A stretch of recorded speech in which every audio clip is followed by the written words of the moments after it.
when it's on.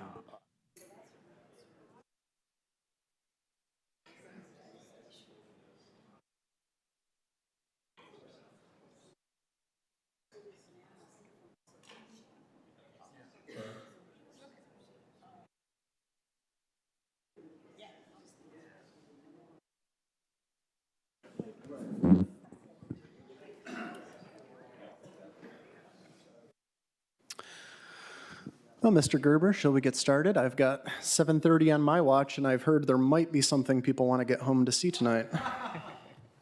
Sounds great. All right. So, do we have any citizen comment on matters not on the agenda? I only have slips for agenda item 4. So just one last call for any others. Okay.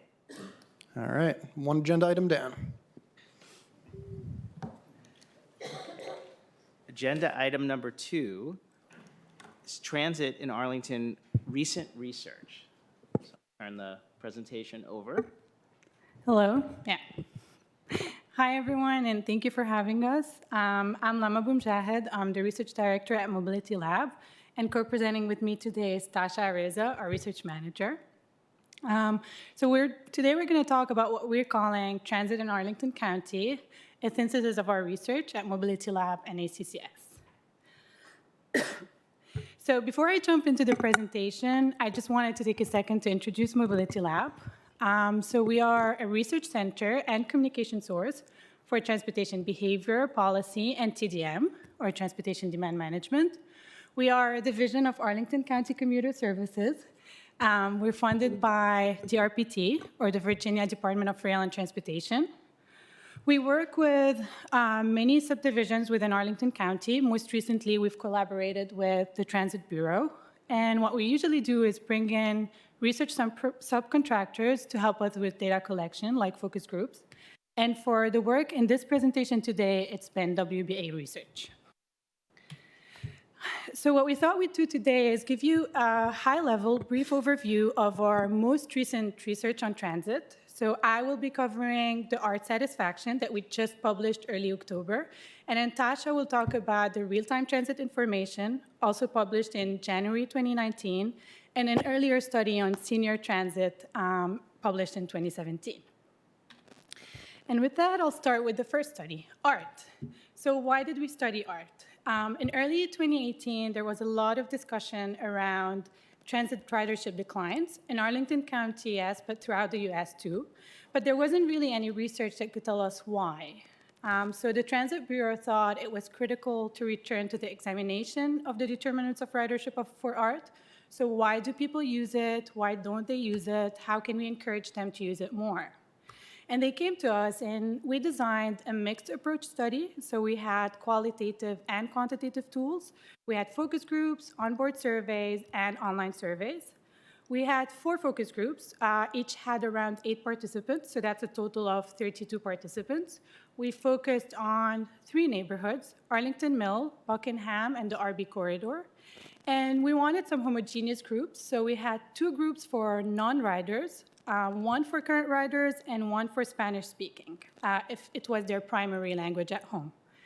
And then we had onboard surveys. So the transit team designated around 9 routes of interest. And so we had staff onboard art collecting around 993 surveys. Then we went on to distribute an online survey, and we got around 400 surveys completed. So what did we learn? In terms of the focus groups, we wanted to really test the idea of loyalty. So what we found out first is that people did not consider themselves to be loyal. Actually, people in Arlington or the focus group participants really enjoyed having a transportation buffet, so Metro Bus, ART, Metro Rail, etc. And then when we asked whether a loyalty program would make them ride more often or start riding, there was a mixed reactions for the current riders. Some said, yes, of course, we love incentives, and others said, no, we prefer a cheaper fare or better bus service, etc. For non-riders, they actually thought of it more as targeting riders, so people who actually use it will benefit from a loyalty program and not non-riders. So when we asked about, we also wanted to know what they thought were the main barriers to using art. And I'll be talking about just two things here, but you can read much more in the report.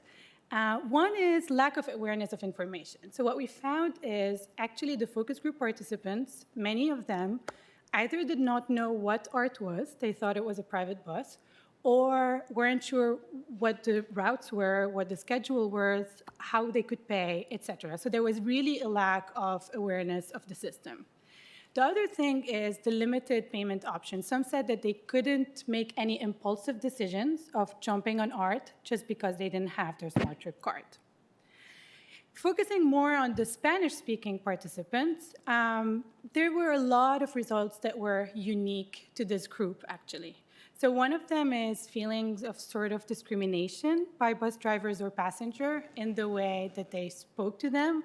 And also, they didn't even think of the notion of loyalty. For them, yes, they were using the bus every day, but that didn't mean that they were loyal. They were using it just because they didn't have any other transportation option. Moving on to the onboard survey, that's my pink box on the slide. To the left, we asked what are the top 5 reasons why you use art. So they said the top choices were it's convenient, it's affordable, it takes me where I want to go, and it's easy to use. And then we asked about satisfaction. So 86% said they were satisfied, 78% said they are likely to recommend it, and 78% are very likely to use art in the future. So while the focus group had mixed reactions about loyalty, what the onboard survey tells us, because in transportation research, one way of measuring loyalty is actually looking at 3 metrics of satisfaction, likelihood to recommend, and likelihood of future use. So what the onboard survey is telling us is that actually art users are loyal to the system. In terms of increasing ridership, what can we do? Of course, some things like more frequent bus service, et cetera, showed up. But one thing that we noticed is that around 30% of seniors were using art and the Smart Trip, but they weren't using their discounted Smart Trip. So perhaps the art team could target that and promote senior discount. The other thing is that 60% of the riders were using it only for commuting. So perhaps there's some unmet demand in terms of using art for non-commute travel. Moving on to the online survey, just for context, we had around 50% of our respondents who had used art. 2 to 3% had never heard of it, and then the rest had heard of it but had never used it. And then when we asked them what could make them use the bus more or start using it, the top answers were more frequent bus service, more area serviced, reduced fares, free transfer between modes, and free rides to try out, and free Wi-Fi. So what does all of that mean? So we had 4 key suggestions for Arlington County coming from Mobility Lab. One is continue to study current and potential customers. So it's really important to understand who is using it and who could be using it to try to tailor your services accordingly. 2, invest in improving the bus service, whether it's physical amenities like more bus shelters or even better on-time arrivals, frequency, etc.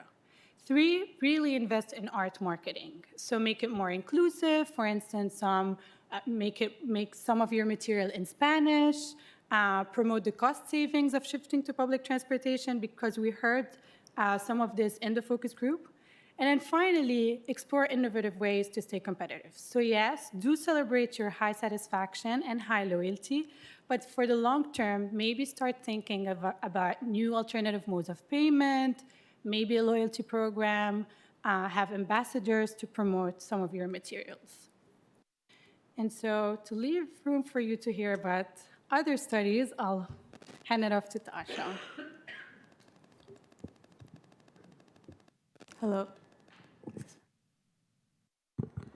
Hi, I'm Tasha. I'm the research manager of Mobility Lab, and I'm here to discuss the 2 other studies. The first is on real-time transit information, and then the second one will be about a senior study. So Mobility Lab conducted a research study to examine the real-time transit information perceptions of travelers in Arlington. Real-time transit information is defined in the academic research as information available to riders about the current status of transit through signage or technology. Examples of sources of real-time transit information are online and phone-based arrival prediction tools, the bus finder application that are located in the ART bus stops, and LED signs and LCD monitors that are found in some bus stops and metro rail stations here in Arlington. To conduct this research, we gathered data by conducting 14 focus groups that had a total of 140 participants.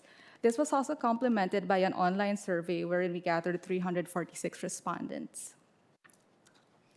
Now, for the key takeaways from the study, we have 4. The first is that current real-time transit information is perceived positively. Based on our research, a high percentage of travelers in Arlington are satisfied and find all of these valuable. Second, there's still some opportunity to increase awareness about all the real-time transit information available, such as there are hotlines that you can call to get these types of information and websites you can visit online. The third one is that real-time transit information affects travelers' mood and mode choice. This type of information is often used before making a trip. Hence, travelers would like real-time transit information that would answer their questions, such as how much will this trip cost, or how long will this trip take, or how close they are to the nearest bus stop or metro rail station. And then our last key takeaway is that travelers want an easy way to get to that real-time transit information, and they want that real-time transit information to be accurate and actually usable. So based on these findings, we offer the following key suggestions for the county. The key suggestions range from ways to improve the current technologies that are currently available in Arlington, such as reevaluating the phone call technology that we have, and then adding features and other instructions to using the bus finder for the ART bus, and then being able to customize text messaging updates, or diversifying the location of the dynamic research, the dynamic message boards that we have. Another theme of our key suggestion is that when providing this real-time transit information, that content should be able to provide information on cost, time, and convenience that will be helpful for planning any travel for Arlington County travelers. And then the last would be provide information to help travelers plan their trip before the start of their journey, and to also provide forward-looking information that would give alternatives and options if ever they need to change their commute midway. And the third study that we would like to talk about is the Senior Citizens Transportation Study, which was released in 2017. ACCES was interested in exploring transportation issues around Arlington's senior citizen population. Senior citizens comprise around 10% of the population in Arlington. So this study contains interesting findings about the travel behavior and preferences of Arlington's senior citizen community. The findings were based on focus groups that were conducted, which had a total of 64 senior citizen participants. So through our research, we found out that seniors in Arlington are fairly tech-savvy travelers. They go online or they use their mobile phone apps to get information when they need to travel around Arlington, to get information on routes and timetables.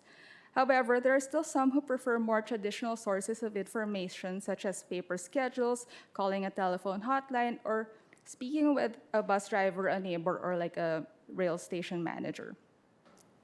There's also a need to increase awareness about the senior fare discount and the full use of smart trip cards, such as during the focus groups, some of the participants voiced that they didn't know that the smart trip could also work on buses too as well. Hence, based on our findings, we suggest that there should be more education, training, and promotion programs to inform seniors about their transportation options in Arlington, and that this way it could possibly encourage new riders for the transit system. Our second key takeaway is that seniors had less than positive perceptions about Metro Access and Star services. These were not seen as viable options for their future transportation needs. In the focus group, the seniors were skeptical about the concept of using subsidized ride-hailing services too when this was brought up. If these ride-hailing services were part of an on-demand transit service that would possibly replace certain bus routes. This skepticism basically was about the cost and the efficiency of offering such services. Hence, based on this, we think that there's a need to make paratransit more cost-effective and more user-friendly for our seniors. And there could be possibly to explore ways in partnering with this ride-hailing services to expand our options for our seniors as well.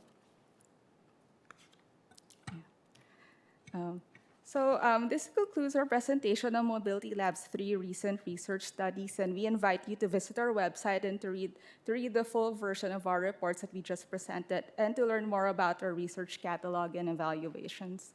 Our website is mobilitylab.org. Thank you. Thank you very much. Do any commission members have any questions for staff? All right, thank you very much. Appreciate the update. And you'll send the links to the full reports to Mr. Berger to forward to the commission? Great.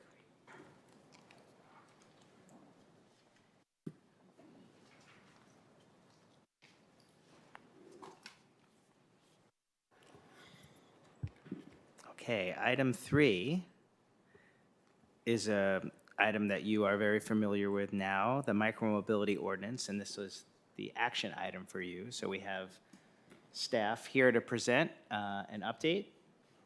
Oh, there you go. Good evening. My name is Rich Viola with Transportation Planning with DES, and alongside me is, should we all introduce ourselves maybe?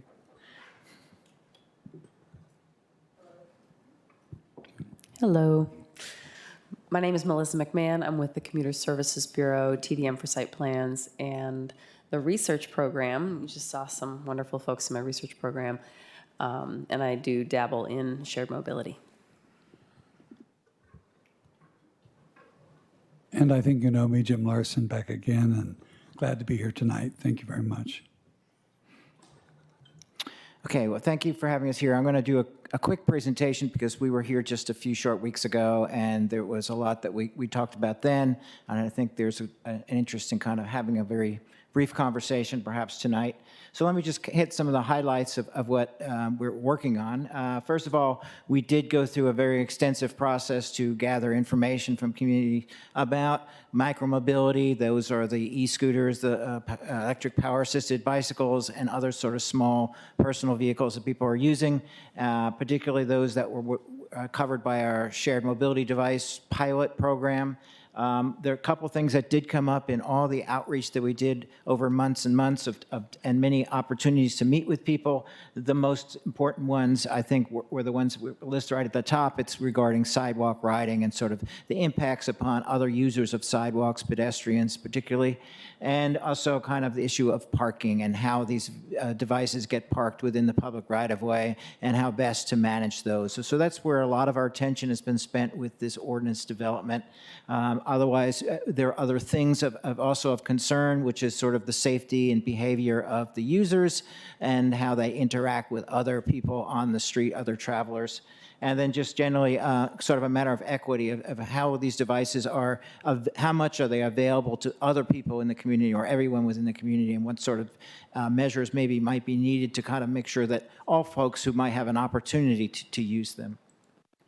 So when we were here just a few weeks ago to meet with the commission to talk about the request to advertise, there was a good deal of discussion. I'll just kind of point out some of the points that were brought up. The commission did support the moving ahead with the request to advertise. A couple of things that were brought up, and I'll kind of explain how we've been addressing them. One was that there was a question about whether there should be a nighttime restriction, say after 9 or after 10 p.m., that they would be shut down. The feeling of the commission was to not have that, and so that's the case in our ordinance. We do not have any sort of statement of a restriction in there.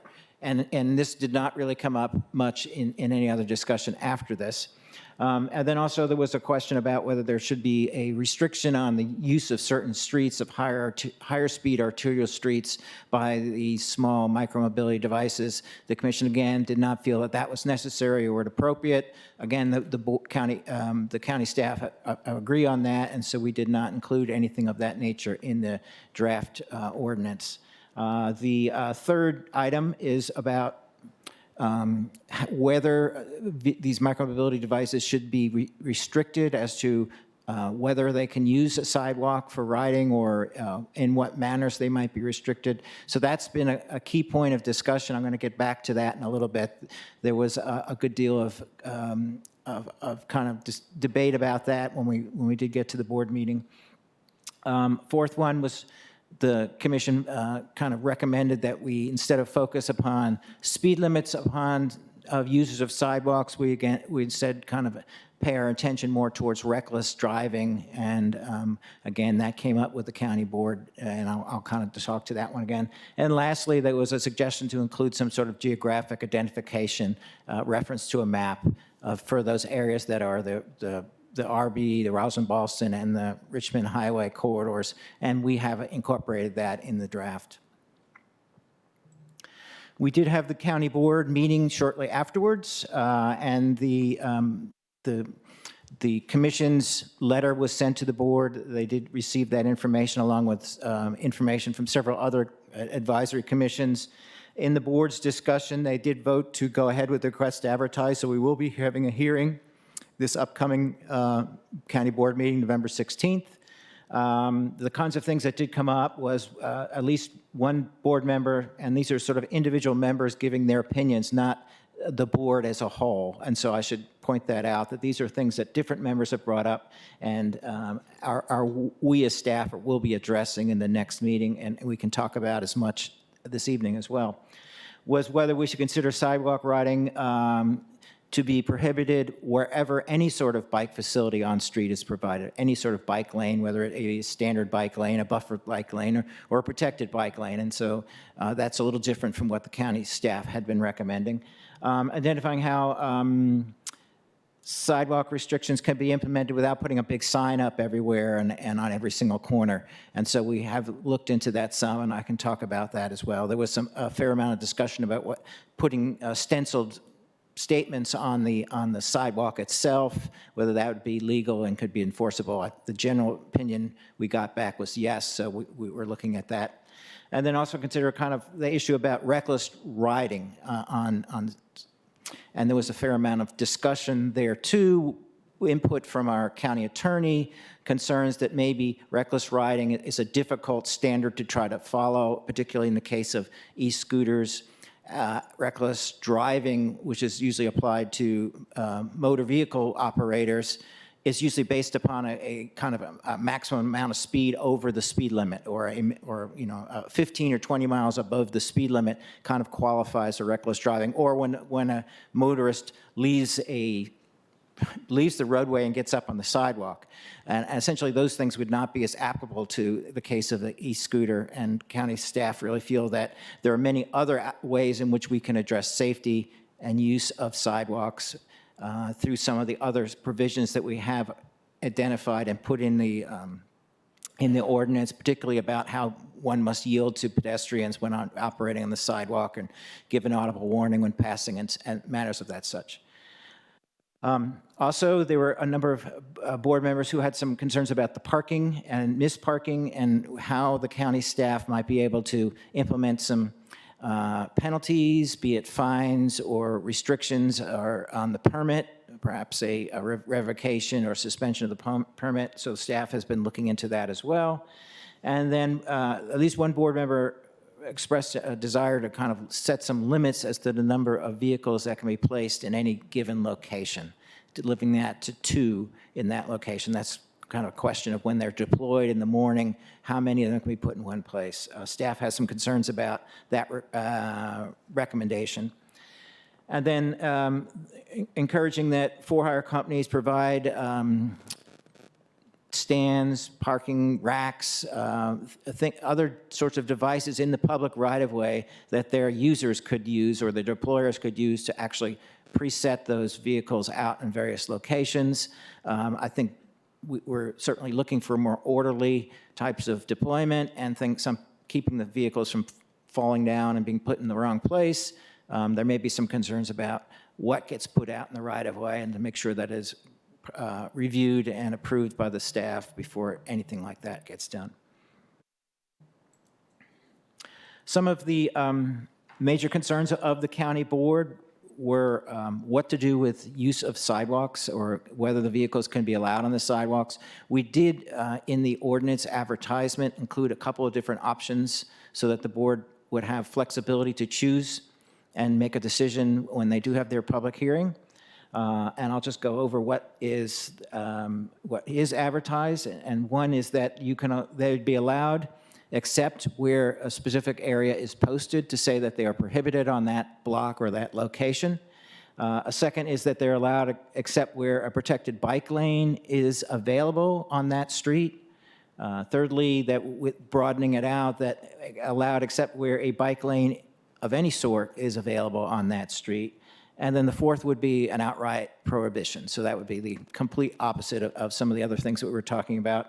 Our staff preference is for kind of a combination of A and B, is that generally scooters and other sorts of micromobility devices would be allowed to operate on sidewalks with opportunity for county manager to designate certain locations to be prohibited based upon standards that we will be developing.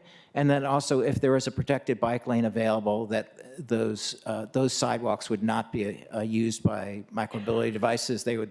The operators instead would be kind of required to use the protected bike lane or the street. And there were also one other area we have kind of an option in the ordinance, which the board will be weighing in on, and that's the question of how fast should the devices be allowed to operate. And largely, there are two alternatives, particularly where it's talking about sidewalks. So one option, which is what the staff has proposed, is that there'll be a maximum speed of 6 miles per hour permission for use by micromobility devices on the sidewalk. The other sets the maximum speed at 15 miles per hour. So just to kind of go over where we are, and then the next steps is, so we do have the public hearing for the board on November 16th. Our intention is that after this gets adopted, or we're presuming it does get adopted at the November meeting, that we will start working directly on getting the permits together and getting the program together. Certain elements of the ordinance will go in effect essentially immediately, and that's where we're making some changes to the existing language in the Article 2 portion of the county's ordinance now that addresses many of the options about where people ride and how they park their vehicles and such. Other part, which is the Article 10, which has permits for the for-hire companies, is to take effect before January 1st. And as soon as our program is ready, we're going to be working on it. Well, actually, we currently are working on kind of developing it, and we are concerned that maybe January 1st might come and we don't have everything together, so we are going to ask for a little bit of leeway on that as well. Just a brief extension if need be to keep the pilot program going. And that within the next year, we'll be coming back to the county board with an assessment of how things are working, and what maybe some recommendations as to things that should be changed. And certainly we would come to the commission before we would go to the board with that report. So that's roughly where the next steps are. I guess at this point, it's be open for questions. We do have one person who's signed up for a public comment on this. Fantastic.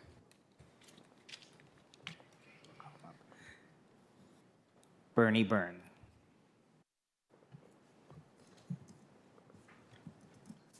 Kind of interesting, I'm the only one speaking on a rather controversial topic. Basically, a sidewalk is a sidewalk. It's not a side street. You don't put vehicles on sidewalks, motorized vehicles. Bicycles aren't that bad. There aren't that many of them. These motorized vehicles are a different story.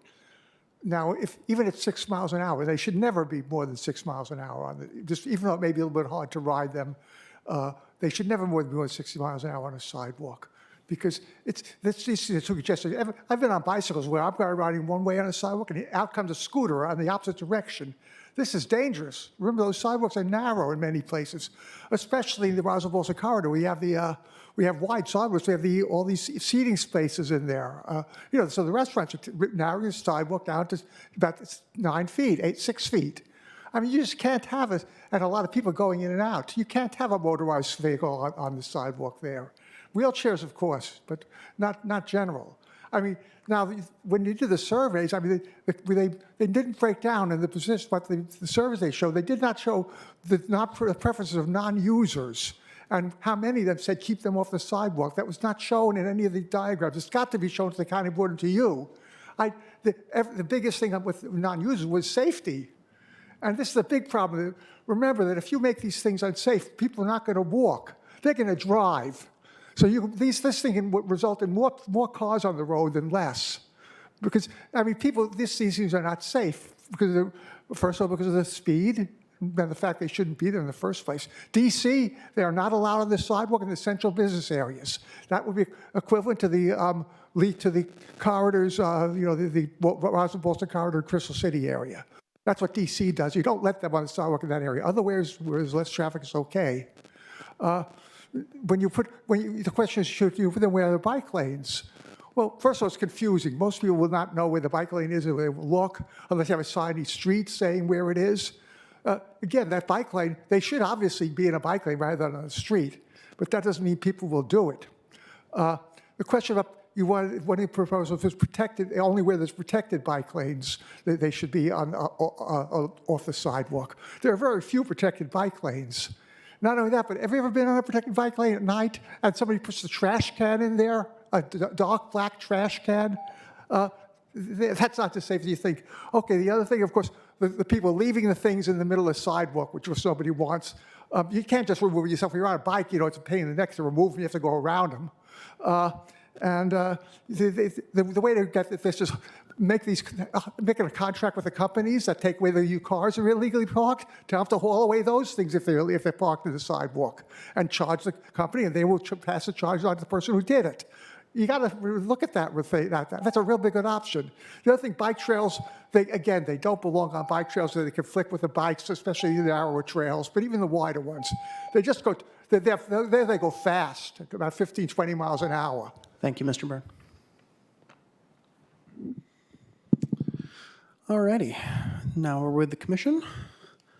Does anybody want to start with any questions for staff, clarifying questions before we jump into Commissioner Wadsworth? Is there a maximum speed for bicycles in the county?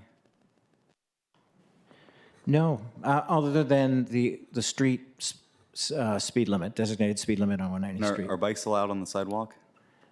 They are. There is a provision that they could be restricted if the manager were to designate a location. Currently, we do not have any sidewalks that are restricted for bicycling.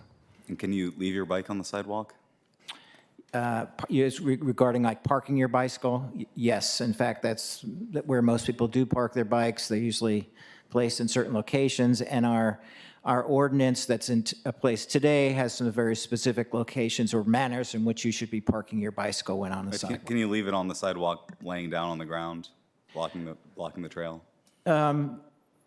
No, there are statements about what should be done, but generally to not obstruct the passage of other persons using the sidewalk. Okay, thank you. Thanks. Other question, Commissioner Yeri. I have a question about the definition of a protected bike lane and how signage might actually be applied in this situation. So I live on North Quincy Street, and on the east side of the 800 block, it is a mixture of both physically separated protected bike lane and paint separated protected bike lane. How would such a block be signed? I'm guessing that we're going to consider it to be a protected bike lane. If it's primarily protected for the majority of that block.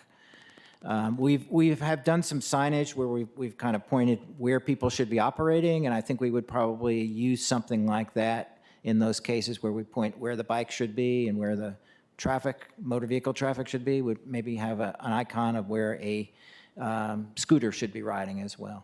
So if somebody were to be riding along that protected bike lane on North Quincy and the part that wasn't physically separated was physically occupied by a loading truck like the ABC loading truck on Thursday mornings, and that person were to decide the safest course of option were to get on the sidewalk, they'd be in violation of the ordinance at that point? In a sense, yes. I mean, that comes down to the question of when available. And so we do include that in the statement we have, so that if it seems as if that bike lane is, a protected bike lane is not available because of parked vehicles or construction or something that takes place that is, we would probably not be enforcing that issue. It just seems like a big, hairy issue that is really ambiguous for an ordinance. Commissioner Lantelmi? In the proposed ordinance language, we have a laundry list of vehicles, the scooters, the electric skateboards, electric assisted bicycles, the essentially what are the scooters for handicapped people. Missing are segways, and obviously anything that hasn't been thought up yet but will come along at some time in the future. Segways are there now. The tours are, I think we probably even have some tours coming through Arlington, and those do go on the sidewalks. How are we treating those vehicles?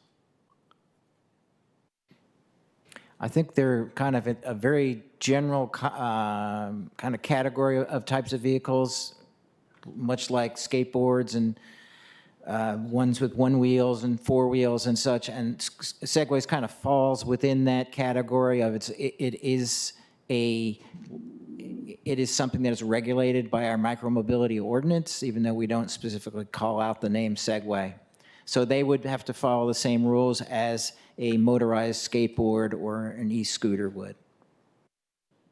Is there a language that has that so we can pull that in? I think I remember seeing something last time when it was proposed. Did that language survive into the latest drafts where it gives sort of the definition of electric assisted vehicle or wheeled devices or something like that?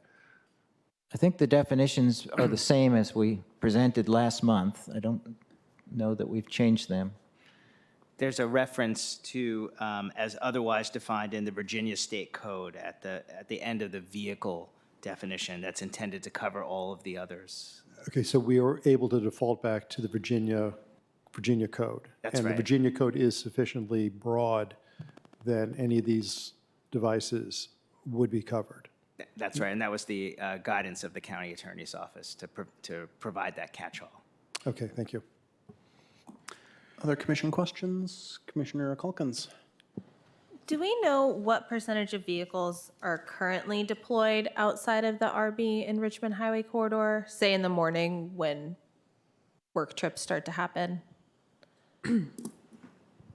The percent deployed outside the corridors, first thing. Mm-hmm.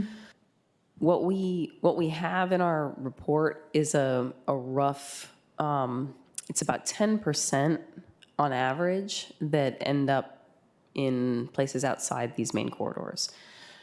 I think we don't report, but we could look at where precisely they're deploying, and the equity requirements of the proposed ordinance are designed to influence their deployment behavior rather than the user behavior. But at 10%, we're looking for better availability than that, which is why we're aiming for 15. That's great, and I do love the equity. One of the things that I thought about was where we've deployed capital bike share stations, and what percentage the county has invested bike share stations in outside the RB corridor and outside the Richmond Highway corridor, and figuring out what that percentage is and maybe giving them a 5% discount off of that because they're for-profit companies. But I would say that it's probably higher than 15% of capital bike shares in the county in the RB and Richmond Highway corridors, as defined in the GLUPs. Anybody else commission questions? Go ahead, Commissioner Raddick.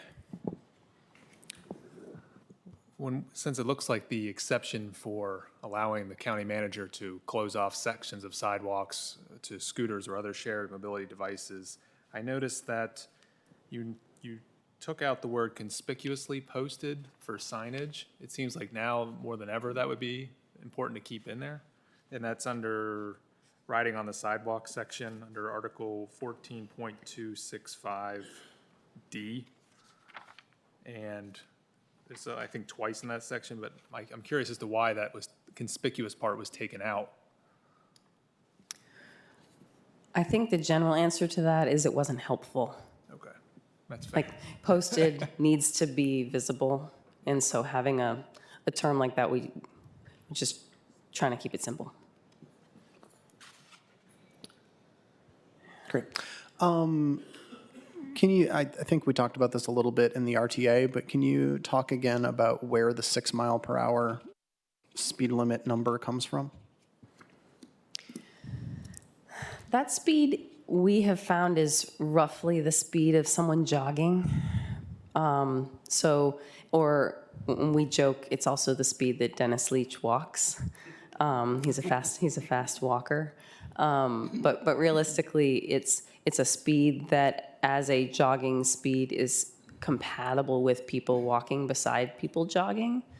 And we've actually done some videos, which we don't have here tonight, but testing out what that feels like and looks like to a pedestrian as someone is moving on a scooter and on an e-bike at 6 miles per hour. So we've done that just to give other staff who don't have the experience a bit of a sense of if that's realistic, if the vehicles move at that speed, and we have found it to be realistic.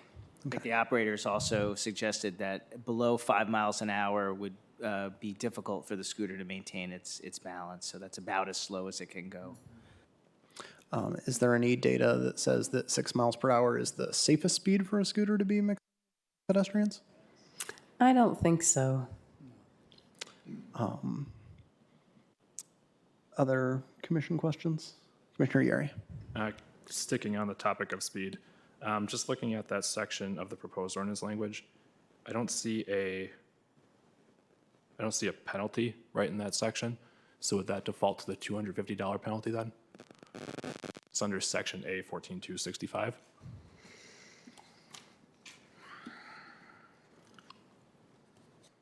That's my understanding. Okay, that seems very steep. Considering every other maximum penalty in every other section is $25 to $50. And it also raises equity concerns in my mind too. It is a not more than, though. Still, that's going to be a lot of money for some people. So, Correct. I was just clarifying that it doesn't have to be issued at that amount. Right. And let us kind of follow up a little bit on that with checking in with our county attorney. There may be some reasons why we didn't put that section of $50 in, and so we will look into that a little more. Any other clarifying questions?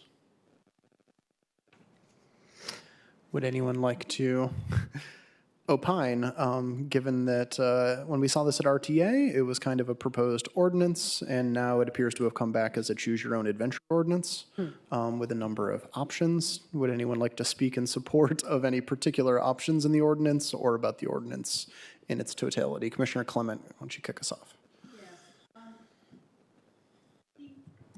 Principal rationale for this ordinance comes in a section on page 3, which is, and I quote, "Overall, the high utilization of SMDs indicates the popularity of the devices as a transportation option," et cetera. So basically, the regulation has been written in recognition of the fact that a small minority of the population finds it very convenient to use.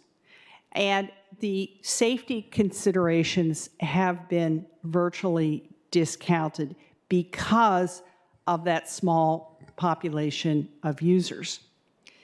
And I find this to be extremely inequitable. And as I mentioned in the last meeting, I find it to be an example or a means to implement a policy of reckless endangerment of the vast majority of people who use our streets and sidewalks. As further evidence of this, for example, we see that the staff, and I believe the board, recommends that we restrict sidewalk banning to those areas where there are protected as opposed to simply bike lanes. This is to protect the riders. There is no consideration of the impact of these riders on the people on the sidewalks. That's not relevant to this regulation. And also, the fact that we have a 15 mile per hour speed limit on bike trails.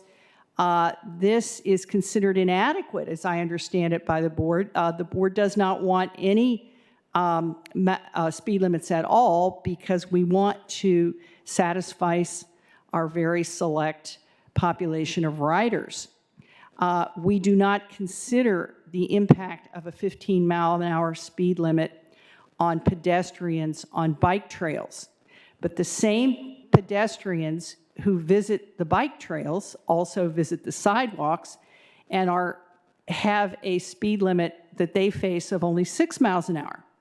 So again, the safety considerations for the vast majority of people are essentially irrelevant to the convenience of the riders.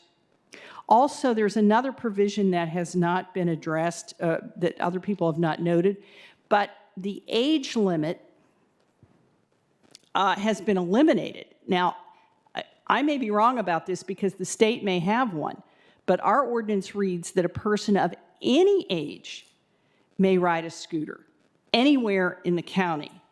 And unless the state has a limit of its own, that's totally bizarre.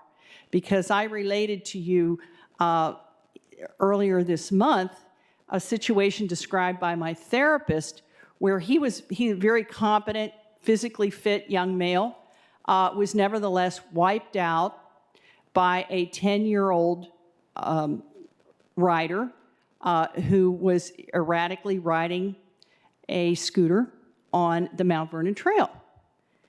So this is just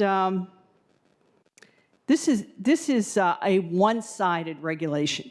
It emphasizes the convenience of the riders over and above every single other consideration. The other major consideration being the safety of everyone else. But I can live with this. Well, I know I will have to live with this. So I'm prepared to live with this. But I find that the ultimate problem is that there is it was recognized last month, and it is recognized in this, by inference in this regulation, that the ordinance is unenforceable. Those restrictions that do apply are utterly unenforceable. And that, in my opinion, is what constitutes reckless endangerment. Thank you.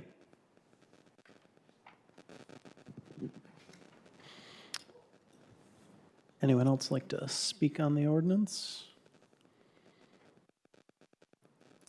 Actually, listening to Commissioner Clement has brought up a couple of questions that I'd like to direct to staff. So I was looking at the pilot evaluation report, and it says over the course of the first 9 months of the pilot, there were, I believe, 69 crashes resulting in about 29 injuries. Do we have any information on, of those 29 injuries, how many of them were the person riding the scooter versus someone else, like a bystander or a pedestrian, that sort of thing? I don't have that tonight. Okay.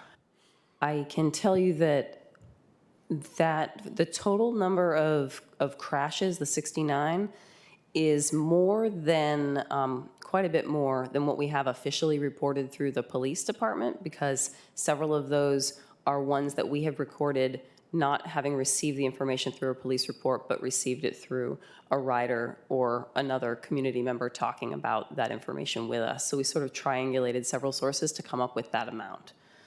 And the sense that I have is that the majority of those are the riders, and the majority of the crashes are single vehicle crashes where the rider actually falls over in the first block or so of riding. So I don't have the exact numbers, but that was the sense of what the data were showing us.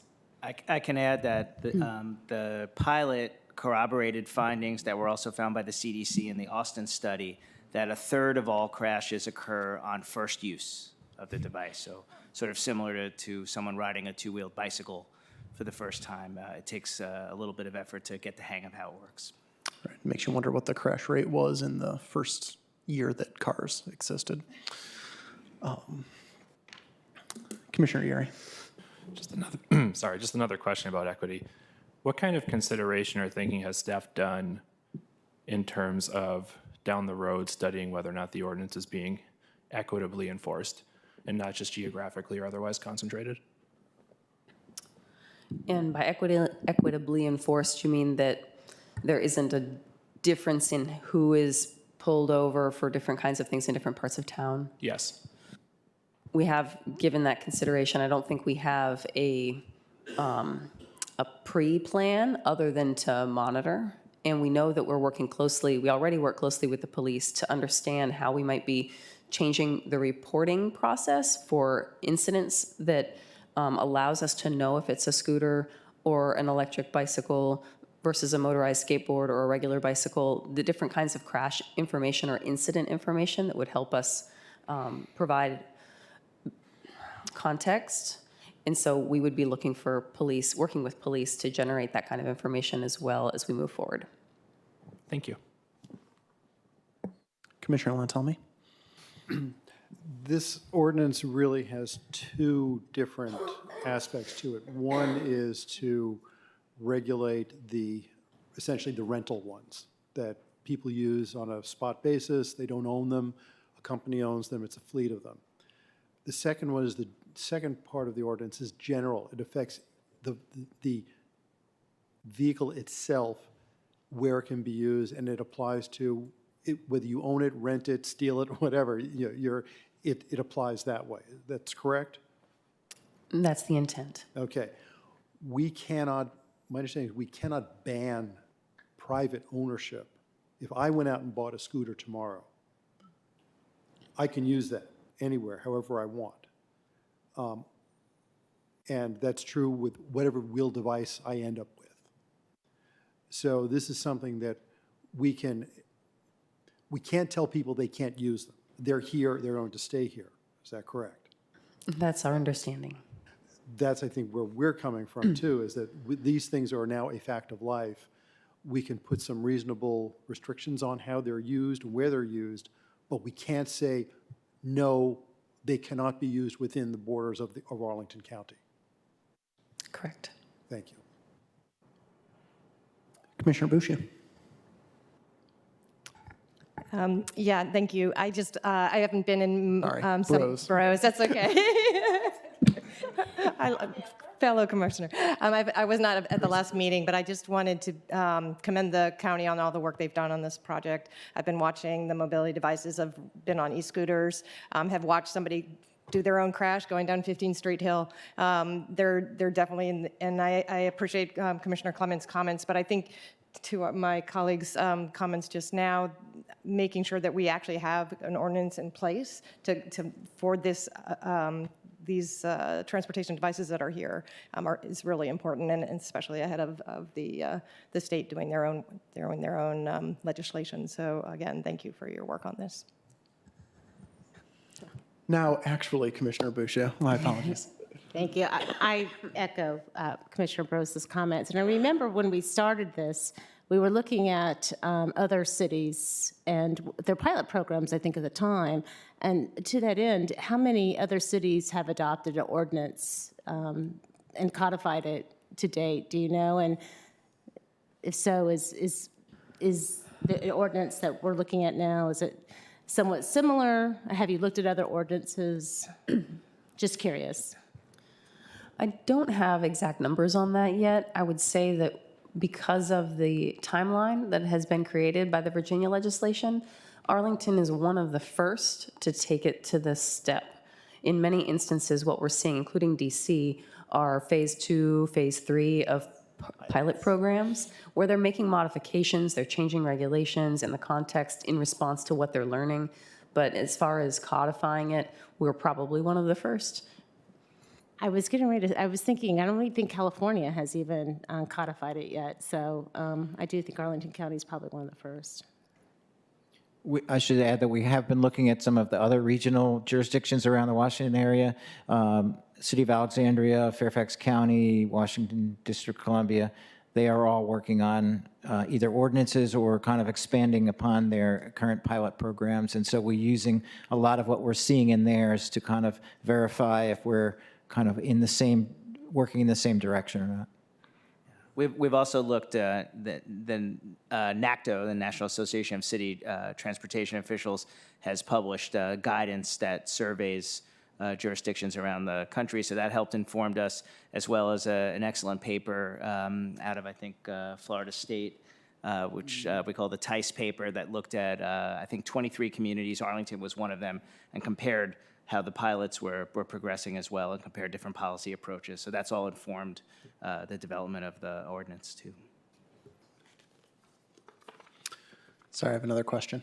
So I was looking at the earlier at the county board member concerns and some of the responses in the report, especially around what the commission put forth about reckless riding in the past.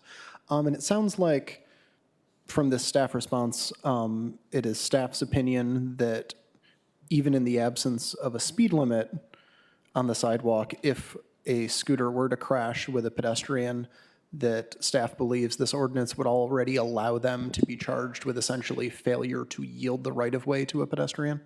That's correct. We feel that the language we've inserted in a couple places that holds the riders on scooters and these other devices responsible for yielding to pedestrians and to signaling their passing with an audible signal is much more enforceable, and it's really more observable from a police perspective and enforcement perspective than either reckless riding or a particular speed.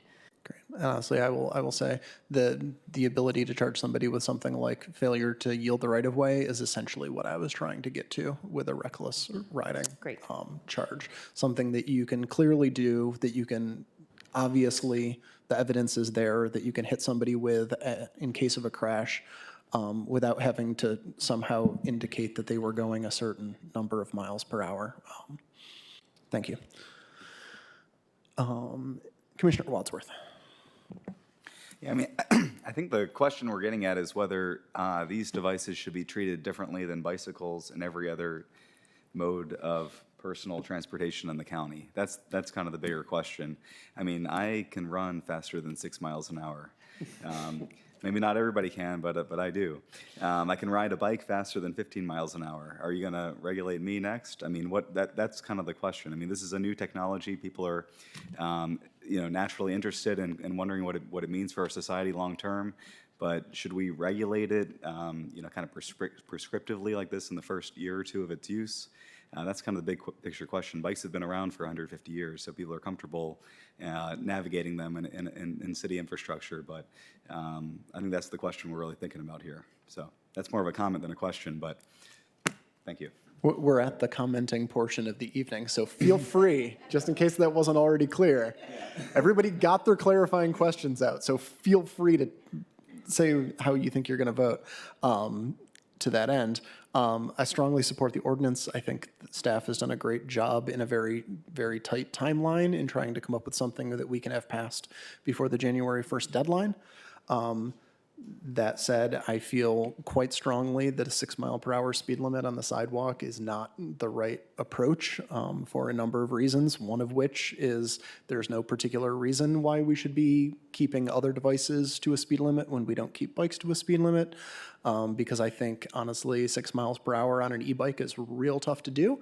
I tried to do it actually out here on Courthouse Plaza on my e-bike, and I spend an awful lot of time staring at my speedometer instead of the pedestrians who were walking towards me. It's harder to bike in a straight line at 6 miles an hour. I really think being able to hit people with failure to yield the right of way is a huge step. Making it clear that it is their job to yield the right of way on the sidewalk is a big step, and that's where we should be starting, and not with a speed limit. And to the other choose your own adventure portion of the ordinance, I really think saying that if there's a normal bike lane, you need to ride in it and not on the sidewalk is kind of a slap to all of the work that was done on the bicycle element of the master transportation plan. That entire document was predicated around the fact that painted bike lanes on most of our arterial roads are not sufficient infrastructure for people to feel safe that close to cars, for people to feel comfortable, and to say, we know this infrastructure isn't good enough for bikes, but you have to ride in it anyway, is, I think, a really unfortunate thing to be saying by county government. So I will be supporting you can't ride on the sidewalk if there's a protected bike lane portion of that ordinance. Commissioner Yeri. And I would just like to follow that up with one more comment, in that according to observed behavior and from the online survey, the most important thing the county can do to keep people off of sidewalks is to build out the bike network that is recommended by the new element of the master transportation plan. And when those projects come through, not to waffle and half implement them, but to actually build it out as intended. Commissioner Lantelmi. Yeah, I too support this and will be voting for it. I support also the option that the chair has highlighted about the protected bike lanes. I think that makes perfect sense. I also do not support the 6 mile an hour. I too can run faster than that. We also have places where our bike paths are on the sidewalk. And to put a speed limit there is probably for a scooter, it would be dangerous because the bikes are going to be going way faster than that. People are going to be running literally along there faster than that. It makes no sense. So I do not support the 6 mile an hour speed limit on the sidewalks.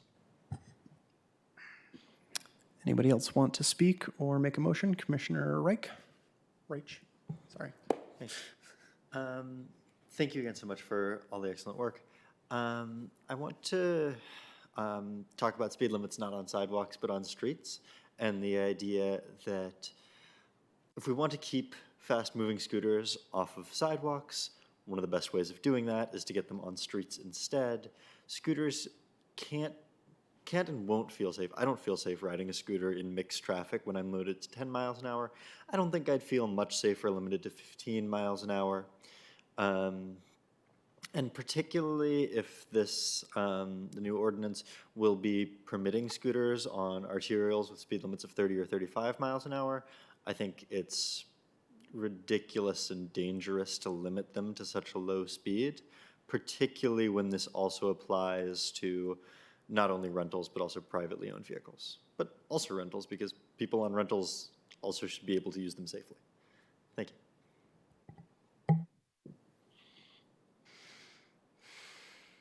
All right, in the absence of anybody else making a motion, I move that the Transportation Commission recommends that the board adopt the amendments to Chapter 14.2, Motor Vehicles and Traffic of the Arlington County Code relating to the use of micromobility devices and issuance of permits for the use of county right-of-way and public rental of such devices, as outlined in our draft board report dated November 16th, 2019, supporting the following two of the optional options in the ordinance as advertised: the 15 mile per hour speed limit on sidewalks and the ban from sidewalks only on streets where a protected bike lane is available in the direction of travel. And that's seconded. Is there any discussion of the motion? All right, all those in favor? 1, 2, 3, 4, 5, 6, 7. Wait. 1, 2, 3, 4, 5, 6, 7. Okay, yes. All those opposed? That's 3. Any abstentions? No. All righty. That is that. Thank you very much. Thank you.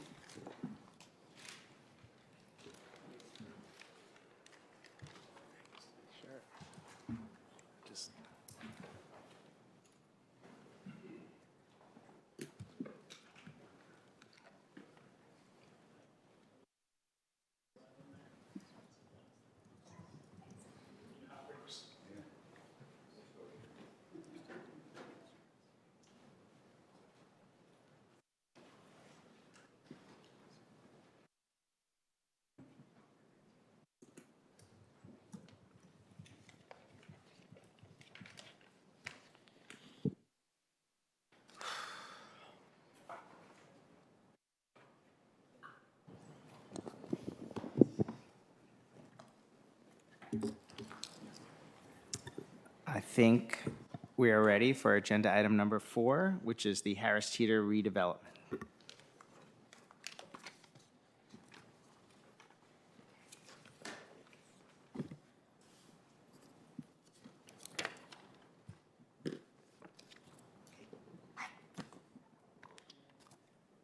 Sorry. I was waiting for the high sign. Sorry. Evan Pritchard with with Venable. I'm the land use attorney here. To my right is Mark Coffin from Harris Teeter and Mark Sen from Southeastern Development. And then down at the end, the guy you're going to be hearing from mostly this evening, Dan Van Pelt with Grove Slade. We were here previously, I think at the end of May for the info session. We got a lot of valuable feedback, and Dan's going to walk you through our proposal that includes a lot of changes that were informed by what we heard from you guys then. Okay, good evening. Again, Dan Van Pelt with Grove Slade. I think we're all probably pretty familiar with where the site is located, but this aerial shows you the location at 600 North Glebe, basically the intersection of North Glebe and Randolph. This is the existing site, so it really is two parcels. It's the existing Harris Teeter store and surface parking lot, the adjacent Mercedes or American Service Center site, and there's actually a third parcel that's been added to create the entirety of the site, the whole composite, which is the Thomas Street parcel that's there that currently is a single-family home.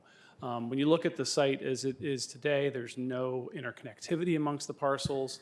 All access really is from Glebe, multiple curb cuts, no connection to Tazewell, no bike ped connectivity is the way the site is currently situated.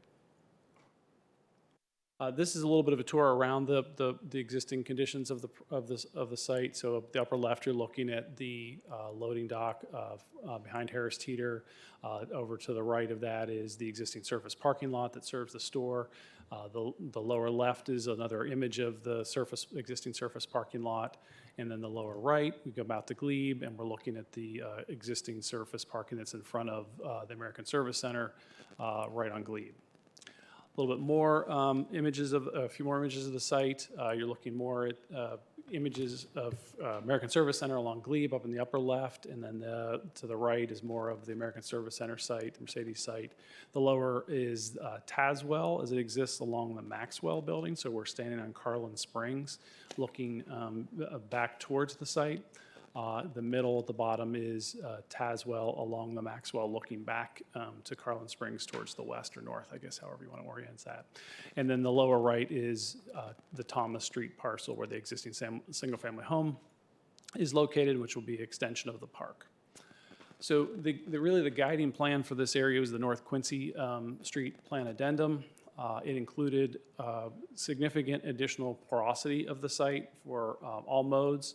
It would have the bike pedestrian connection that would go out to Thomas, so that's the green line there. An east-west extension of Tazewell Street, so that runs across the site there, teeing into a new extension of Randolph Street extended into the site. So it significantly increased porosity and connectivity. So here's the site plan implementing the Quincy plan. You can see there's Randolph coming in from Glebe, tees into Tazewell. Tazewell goes generally east to west across the site there, or I guess, again, north to south, depending on how you want to look at it, but at least east to west on the page, and then lines up with the existing portion of Tazewell that it goes to the left there beyond the Maxwell. And you can also see the park that's created that provides the connectivity out to Thomas for bikes and peds, and also the the amenities the park provide. So greatly enhanced overall multimodal network. So just to quickly look at the street sections. This is Glebe. Really no changes to the cartway along Glebe, but will enhance the pedestrian environment, the streetscape along Glebe with a new tree pit and at least a minimum of 10-foot clear sidewalk as it runs along the project. Other thing that we'll be looking into is the potential for on-street, off-peak parking along Glebe. Now turning the corner and coming into the project along Randolph Street Extended.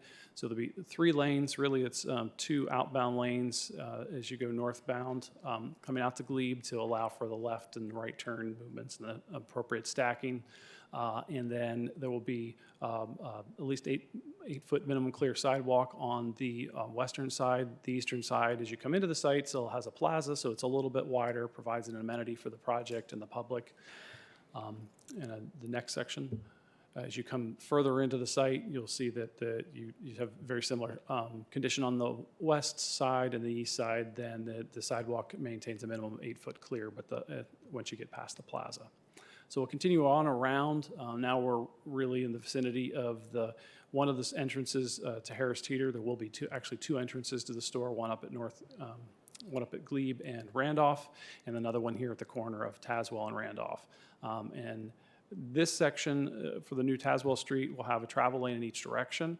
There'll be a short-term parking lane, really an opportunity for anybody picking up or dropping off people at the store or TNCs, which I think we've certainly we need to accommodate those these days. That's an opportunity for that activity to happen. 8-foot minimum sidewalks on either side here also. As we continue to go towards the west here, we're now in front of what will be the loading dock for Building 1, which will serve Harris Teeter and their tractor trailers coming in and out of the site. So there will be a sidewalk here, an elevated sidewalk, but there'll be a rolled curb detail to allow the truck swings to occur. There's maneuvering space that is on the opposite side of the dock, so you'll see that on the right-hand side of the section here that allows the truck swings to occur. And as we continue moving down Tazewell out towards Carlin Springs, this is what exists along the Maxwell, adjacent to Maxwell, and we'll be there once the site is constructed. So from a transportation standpoint, the site gets a walk score of 93, Walker's Paradise, about a 10-minute walk from Ballston. Marymount Metro Station, served by 7 bus routes, well-connected pedestrian and bicycle network, and as we've talked about, it's going to be greatly enhanced with this project. It's accessible to public parks and other facilities, and the Ballston Quarter Mall is immediately across the street. So speaking more specifically to transit, there are 20 bus stops within a quarter-mile radius. There's 7 bus routes, Metro Bus and ART. Again, 10-minute walk to the Metro, which has Silver and Orange Line service. And the image on the right shows many of the walkable destinations that are in the vicinity of the site. So bike facilities, there are bike lanes on Carlin Springs, on Quincy, signed routes along George Mason and Pershing, 5th Street. There are 3 Capital Bike Share stations within a quarter-mile. Bike lanes are proposed along Glebe Road as part of the MTP. And this project does commit to fund a new Capital Bike Share station. It should be capital with an A. We'll make sure we got that right next time. So now zooming into the site, vehicular circulation, the retail aspect of the project. I'm going to talk about the access to the parking, and then I'll turn it over to Mark Hoffman, who's going to talk to you a little bit more about the retail parking itself. There will be 3 access points to get into the retail parking.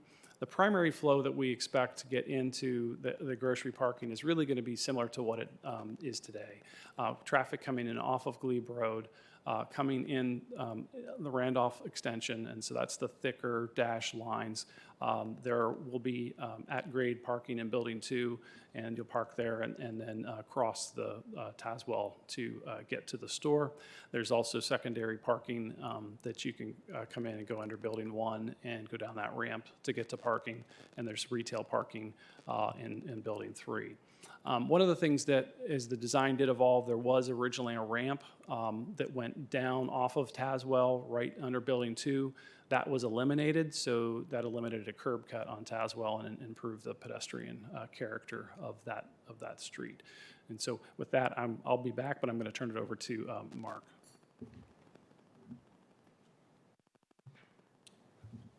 Thank you. Good evening.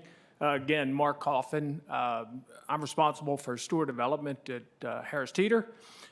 First of all, I want to thank you for having us today or this evening, and the time afforded us to talk about this project.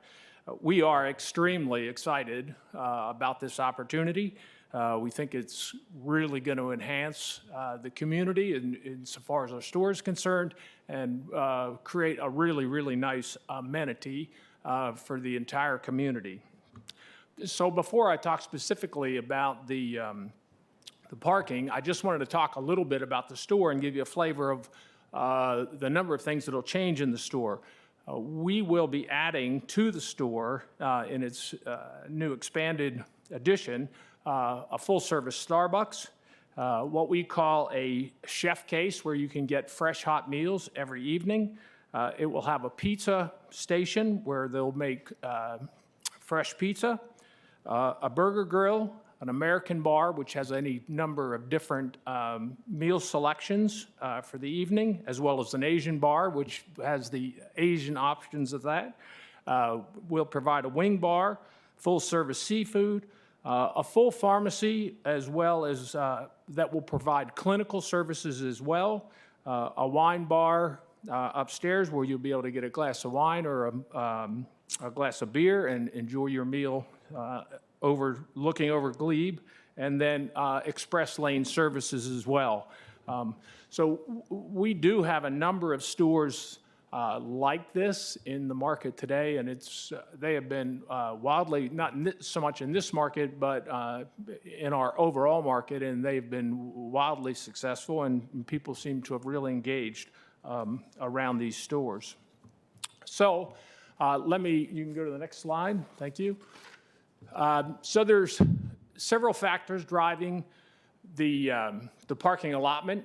The current store today, as we think about the parking, especially on Saturdays and Sundays, the store is generally overparked. During the hours from about 11 until 7, this parking lot stays at maximum capacity most of the time. Oftentimes, people find either double park or parking in trailers parking, which creates a fair amount of problems for the store as we try to get trailers in and out. Nonetheless, the store is a very good store for us, and aside from our limited ability now to grow because of the parking restrictions, it is a very, very good store. The staff in the store, in the new store, will increase from about 150 people to about 275 people, largely due to the added amenities of the store. And of course, those folks will require some measure of parking. And we have a ratio that we use today that's driven off of the current store staffing.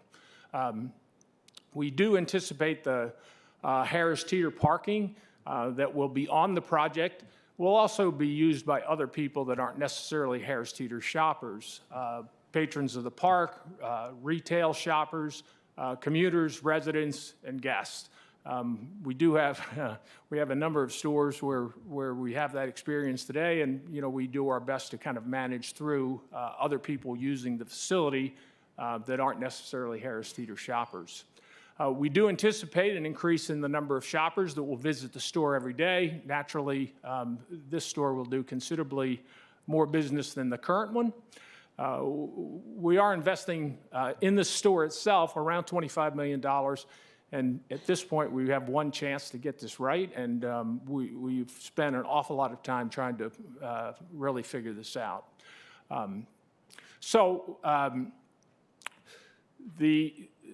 If you look at this, and on the slide here, it says one space for 262, and forgive me, but it's ingrained in us in terms of the way we think about parking is one space per 1,000 square feet of the store. So in the current environment, we have a 48,000 square foot store and 183 spaces, and that generally yields about 3.6 per 1,000. Which is a low parking ratio for us. Our current requirements, as we would sign new leases today, would be 5 or above for new stores. So if we just move on to the new store, the 67,000 square foot new store, if we just take the 35% increase in square footage, that would provide for another 62 spaces. The additional parking due to larger staff, increased amenities would be another 20 spaces. Generally speaking, we find today that we have one space being used by about every 6.5 staff members. So that's how we arrived at that number. We'll add additional cart corrals to the parking lots, both up and down, which will take up another 10 spaces to manage the shopping carts in the center. We will be adding express lane, which is an additional 6 spaces, and that's where the customers can pre-order their groceries online, and they come in and we load them into the car and they go on their way. And then from a capacity point of view today, we believe that we're underparked by about 25 spaces. And then as we think about the store and the investment we're making, certainly we expect that this will grow much larger than it is today. And we put in an additional 6 spaces for that, but it really is a very, very small number, far less than even 3%. And of course, we would expect that once this store really gets its legs, that we would see very nice growth, not only from the fact that Arlington is growing, but we'll be offering the patrons here just an awesome store. So I guess this was just this last Sunday in terms of the parking that's being used in the store. You can see that there's, except for the handicap, maybe just a space or 2. You could show the other. So it really very quickly fills up on our peak days. And of course, if there's anything that happens outside of normal shopping, whether it be a snow day or a hurricane or a Nats game or a Redskin game, things can often get much busier than that. So, we have 128 stores in this market. 15 of them is what we classify as urban.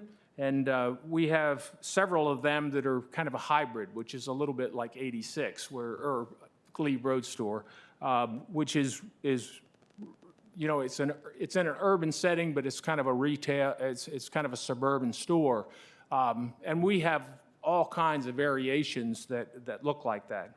So we know from experience, we track the data on these stores and the customers and how they come and how they move and what they need very closely. We've spent an awful lot of time evaluating this and putting this plan together. Of course, this has been certainly fungible.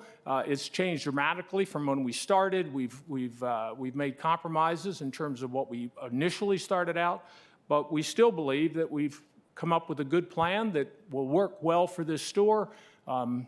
But it is critically important that we get the parking right and we give the store the ability and the chance to grow. So I appreciate very much your time, and I'll yield my chair back to Dan. Thank you. Okay, thank you, Mark. So I think we'll continue our conversation and we'll talk a little bit about the residential component of the project. So I think the next slide there, please, Jeff. So from a residential standpoint, access will be largely from two locations. We expect that since residents will understand the site a little bit more, and they'll use both Glebe access and Carlin Springs, and they'll access the parking under Building 1 and Building 3. There will be 600 parking spaces for the residential. That actually number has reduced from where we originally started, and I think that there's been study of comparables in the marketplace, and Mark sends here this evening to talk to you about that, and in terms of we believe that number is what is appropriate for the project at this location. So this just shows the below grade G1 level. I should probably point out that the hatched out gray area is the Harris Teeter parking on the G1 level, and then the hatched out parking on the grade level at grade level was Harris Teeter parking or retail parking. So here's there shows it under Building 2 here. That's the Harris Teeter parking, and then Building 3 has the other retail parking. So speaking to pedestrian circulation, the dashed orange lines moving to that mode show how the additional porosity that's now created, so you can get in and around through the site. The thick orange lines are where we expect the heavier pedestrian flows, especially as the grocery patrons are coming to and from the store and the parking. Bicycle circulation, somewhat similar to the pedestrian circulation and the connectivity coming in from the external street network and the extension of Tazewell and Randolph and then through the park. We have bicycle parking at the ground level. One of the things that we have added is we've added for retail and short-term patrons, we've added 14 covered spaces that will be at that ground level. And so you can see those in the green box that says 14 Harris Teeter bicycle parking spaces.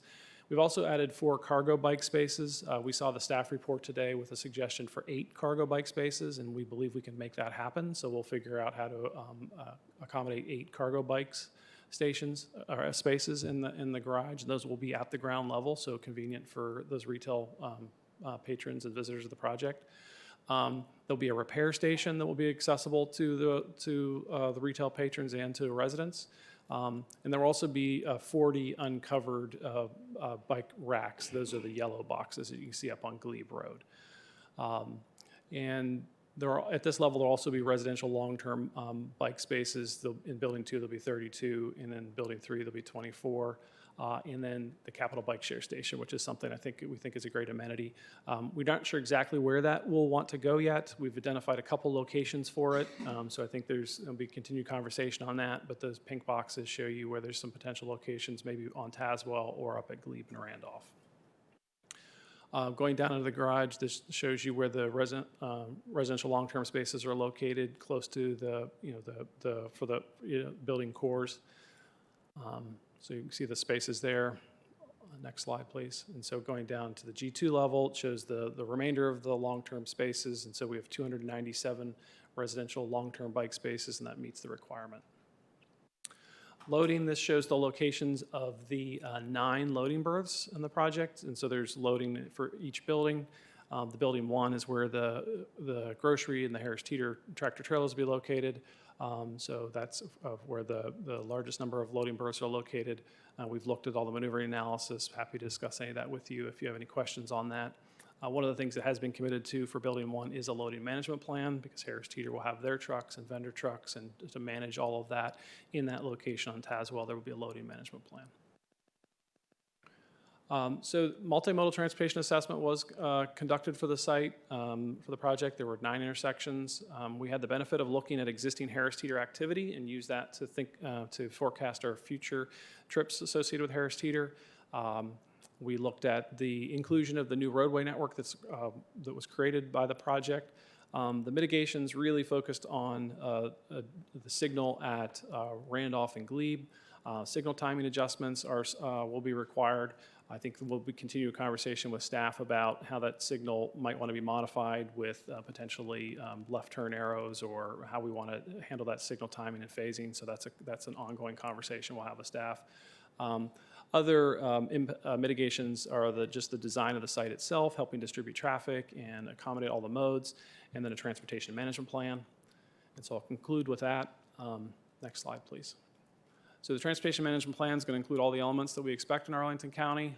We have enhanced it with the additional covered retail bike spaces, with the cargo bike parking, and the bicycle repair station.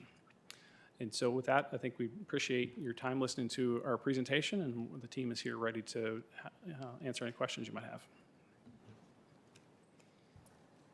Great.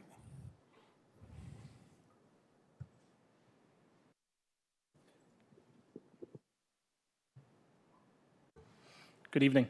Robert Gibson from Arlington County DES Transportation. And I have a pretty long presentation because this is a fairly complex project. So please bear with me. The site is, the applicant's shown you where the site's generally located in its neighborhood. It's about 1,800 feet as the crow flies to the Boston Metro. There are multiple paths to get to that metro station, including covered walkway paths through the new Boston Bridge and the mall itself. The site is a 6.19 acre site, fairly large development area for the county. And it is a conglomeration of 2 older site plans, Site Plan 72 and Site Plan 315. The Site Plan 72 includes the existing Harris Teeter and then the broader Buckingham Village and some of the other development in the area, including the Hyde Park project and a few other parcels. Site Plan 315 is the American Service Center, existing buildings on the sort of north side of the site. And this project will effectively take area out of Site Plan 72 and combine it with Site Plan 315 and repackage it under the new site plan conditions. This gives you a sense of the overall development area and the site as it exists. It is a heavily dedicated site to surface parking, so it will be reformatted. This gives you an idea of the heights and the surrounding uses of the site, with Ballston Mall to the north generally in this image, Hyde Park, the older multifamily condominium building, then some smaller scale stick by right development to the south. And then one of the really important parts of this project is that it is effectively the last development on the west side of Glebe Road between Washington Boulevard and Quincy Street. So this is a big accomplishment with the overall build out of Glebe Road. And we'll see the form that will take in a few slides here. Adopted in 2013, the North Quincy Street Plan addendum built on the Quincy Street Plan to look at, among other things, the development of the west side of Glebe Road that includes this site principally. A number of overarching principles were identified in that. I've got a number of them here. I'm going to just highlight a couple of them for time's sake. Most critical to our discussions, create new streets connecting street connections and small blocks to improve circulation and permeability while better serving new development. Add to the variety of open space types and sizes in the area, and transforming Glebe Road into a urban boulevard with a pedestrian scale and other significant improvements. And there are many broad principles that each section of the plan has related to transportation, land use, height, mass, and bulk. This land use map concept plan from the project gives you a sense of generally how the land uses should be distributed through this block. Along Glebe Road, the vision was for office, residential, or hotel above retail. And given the breaking up of this large block that creates this parcel to the rear that also would be office, residential, or hotel. And then the very substantial half-acre or more public park, and this project is bringing a larger than a half acre. It's actually a 0.65 acre park, along with the connection through to North Thomas Street. From a transportation perspective, some of the key features to consider and that were addressed with this project are the new Tazewell Street extension all the way to the Hyde Park limits. There's a slightly different alignment in this case, principally to achieve the larger floor plate of the grocery store. So you'll see the sort of S shape to Tazewell Street, but it is principally consistent with the planned goals. The addition of the new park and the pedestrian bicycle access through that. One of the elements that we continue to work with the applicant on is the desire to have this intersection improved. Staff believes that with the scale and uses proposed, the full intersection of Glebe and Randolph should be rebuilt with new signal heads, pedestrian vehicle, and helping to improve the operations of that signal. So that's one outstanding issue you'll hear about. Let me start off. This project has 5 actions associated with it, and I'll start off with the first 2, which are a general land use plan amendment and a rezoning. The general land use plan amendment is to effectively take the small single-family parcel here and reglup it to high-medium residential mixed use, consistent with the overall development of the site. The next set of actions are the rezoning of the parcels here. This block has almost all the commercial districts you could think of in one block currently.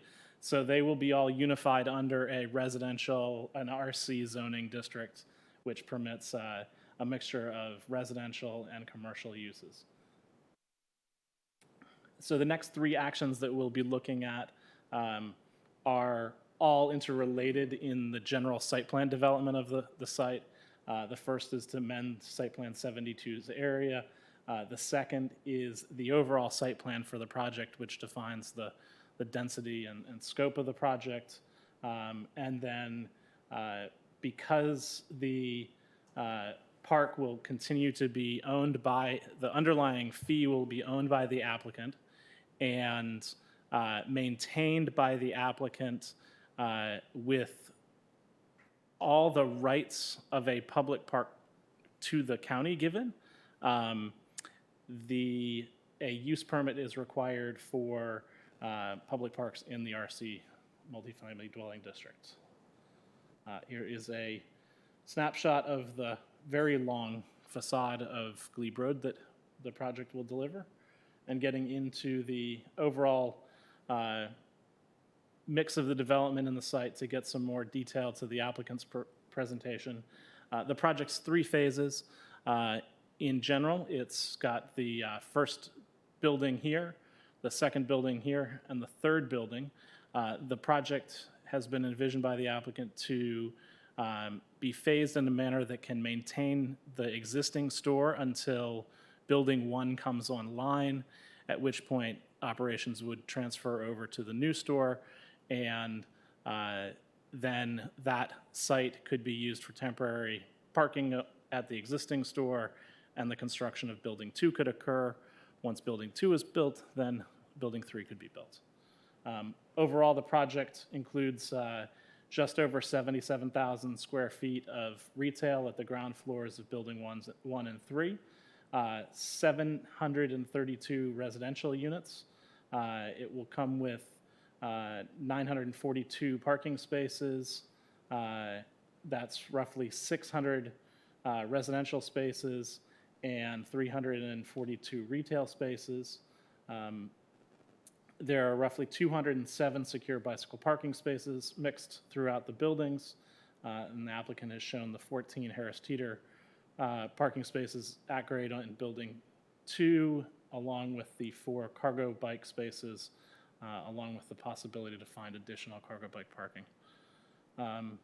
The cargo bike parking element really comes from the site plan conditions of the target project up the street. When that was approved, we required a similar amount of cargo bike parking, and we are continuing that here on the site. Building 1, which will have the Harris Teeter, will have 67,000 square feet of retail space for the store. Above that is our 310 residential units, and in 2 levels of below-grade garage, there will be 413 parking spaces with 124 spaces of bike parking dedicated in that building. Building 2 will have ground floor parking and residential above that, along with a layer of parking below grade.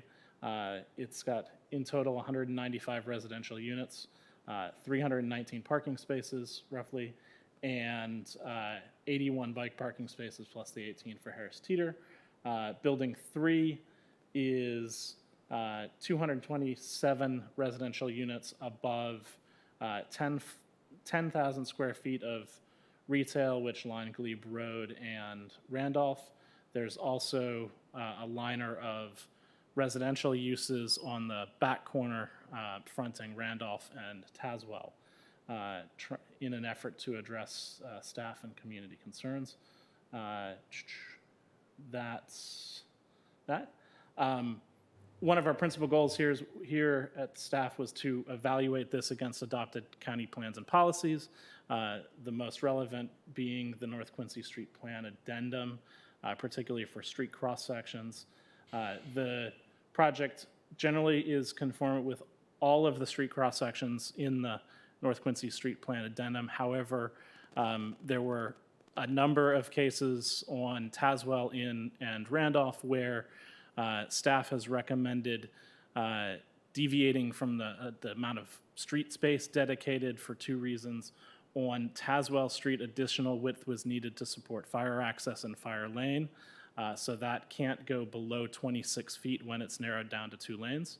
And then on North Randolph, with the larger trucks supporting the grocery use, we felt it was going to be important to maintain 11-foot travel lanes along with curb and gutter through that section to reduce cases of vehicle swings into oncoming traffic in the 3-lane cross-section. As the applicant noted, Randolph and Tazewell Streets both have a minimum of a 13-foot wide streetscape, and when you throw in the curb, it becomes 13 and a half, which is consistent with the plan. And then a 16-foot, 8-inch streetscape section along Glebe Road is proposed to be consistent with the streetscape that has been approved almost uniformly north of the site. One of the other major elements which has somewhat of a transportation element as it provides connectivity is the public park. The public park was generally designed through a public process outside of the site plan process that was managed by DPR. There were 2 public meetings associated with the design of the park, and this gives you an idea of the plan for that park. There's a small urban hardscaped area along North Tazewell here at the entry adjacent to or across from the Harris Teeter. There's a small sort of lawn room area here. There's what I will call a micro dog park here on the site. And then there are a series of different types of paths. The main path for connectivity sort of snakes through the site, and it's at a minimum of 10 feet wide. That is to support the connectivity for both pedestrians and cyclists. And then there are additional paths throughout the space to provide either access to other seating areas or other elements of the park. And then it is vegetated. It's heavily vegetated. There's not a lot of hardscape associated with this project. It's not really an urban plaza. It's much more of a sort of a green park. To provide some context in our review against the parking proposal, the county has recently taken 2 significant actions to assist in the reduction of parking on projects like this. The first being the adoption of the off-street parking guidelines for multifamily residential projects approved by special exception in the Rosen-Balsam corridor and the Jeff Davis Metro corridor. And this site falls in the sort of provide a minimum of 0.4 spaces at market rate. That is a minimum, not a maximum. The board didn't go with the maximum range, so I have, they are at 0.82 for the residential. And though we are providing flexibility for the applicant to administratively further reduce that, and we're doing that for also the retail space. The other action that the county board recently took to support lower parking ratios on projects and sites like this was the amendment to the RC zoning district, which previously did not allow parking ratios below 1 space per unit, or I think it was specifically that the residential couldn't be reduced. So those 2 actions have helped bring this project and its parking ratio forward. There's only two sort of significant issues that staff has identified that remain outstanding by the applicant. We believe that the existing 1920s era 12-inch water main in Glebe Road should be rebuilt in conjunction with the project along the site's frontage.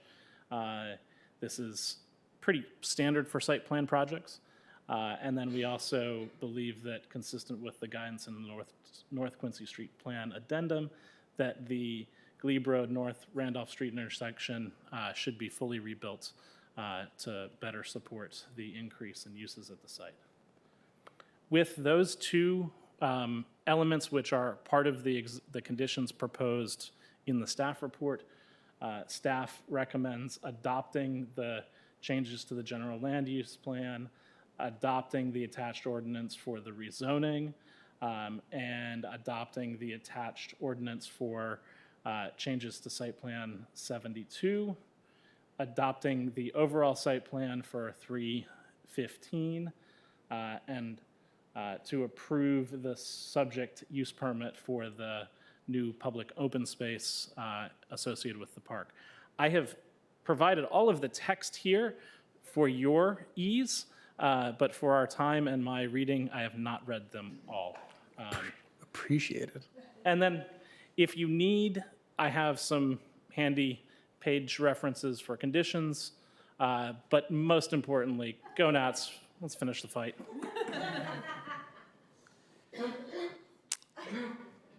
Thank you very much. Mr. Berger, do we have any speakers on this item? We do. We have 4 speakers. So I'll call up first Martine McCosey.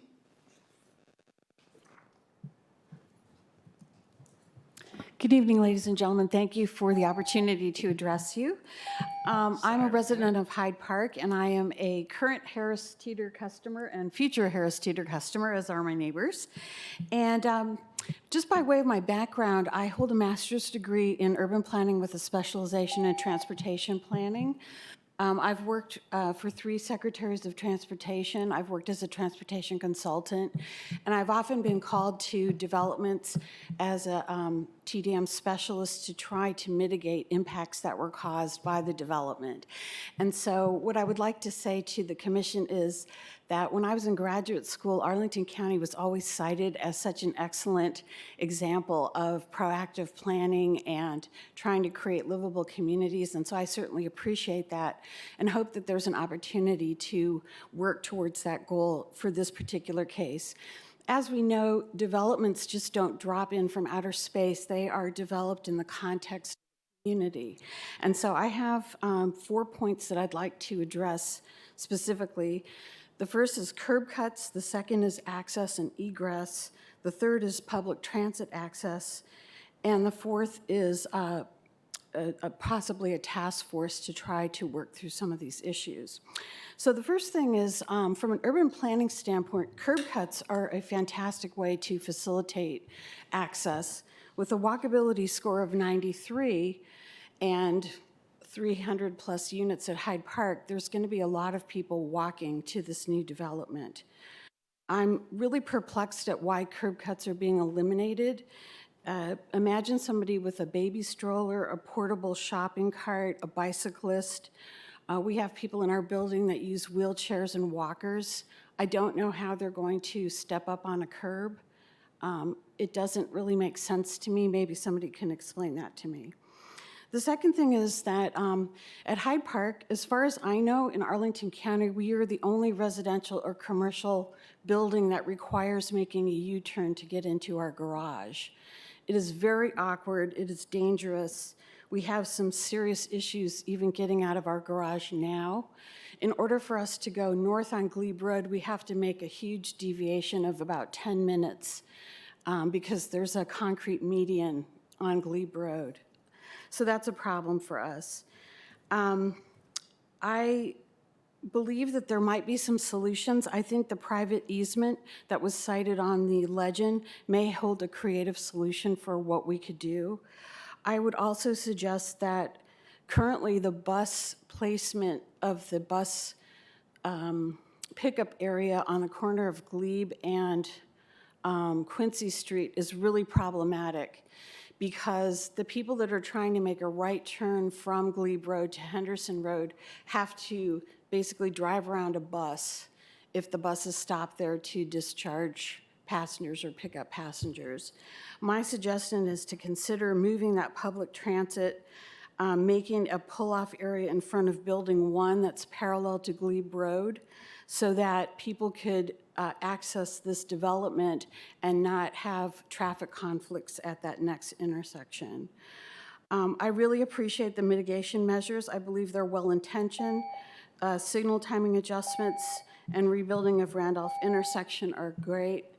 I see that my time is up. My last point is I think it would be really interesting to create a task force with county staff, the developer, and people from the neighborhood to try to figure out some of these solutions. We have a really serious problem with access and egress right now, and I don't think that off-peak parking on Glebe Road is even possible because there really is no off-peak. I would Thank you very propose much. Your time is well expired. LOS intersection F. Thank you. Our next speaker is Stephanie Walker.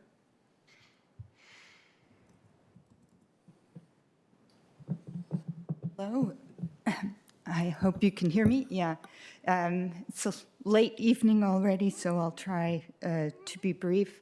I also am a resident at Hyde Park, and I wanted to talk about three things, two that I think affect the general neighborhood, and a third that has specifically to do with Hyde Park. Number one, I think the development and the additional traffic will increase the bottleneck that already exists at Carlin Springs, where Tazewell comes in, and then also the intersection with Glebe Road, that this is already a bottleneck during high traffic times, and it will increase exponentially with this development. And I don't really see any solutions. Timing the signals differently seems inadequate.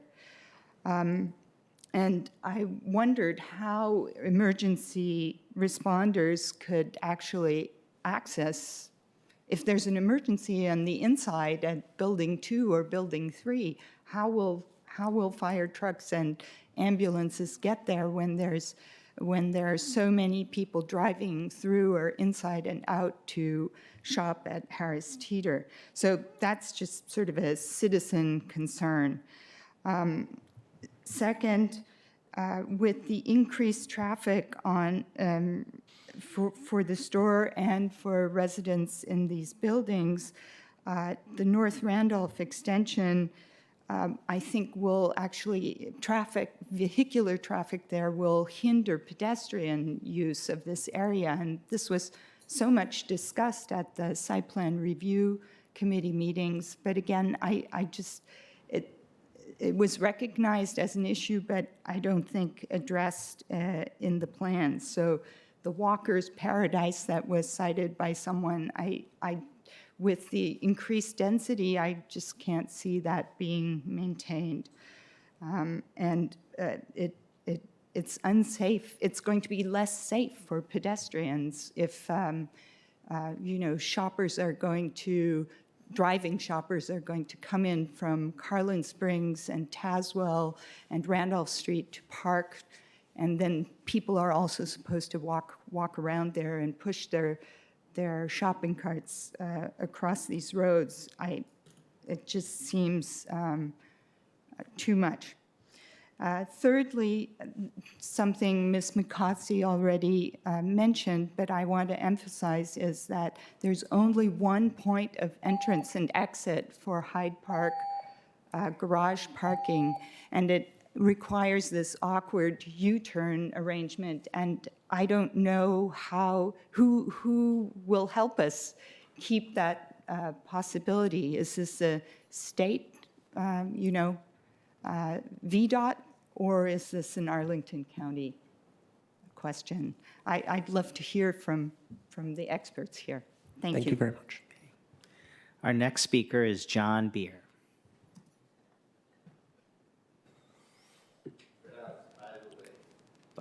Buyer?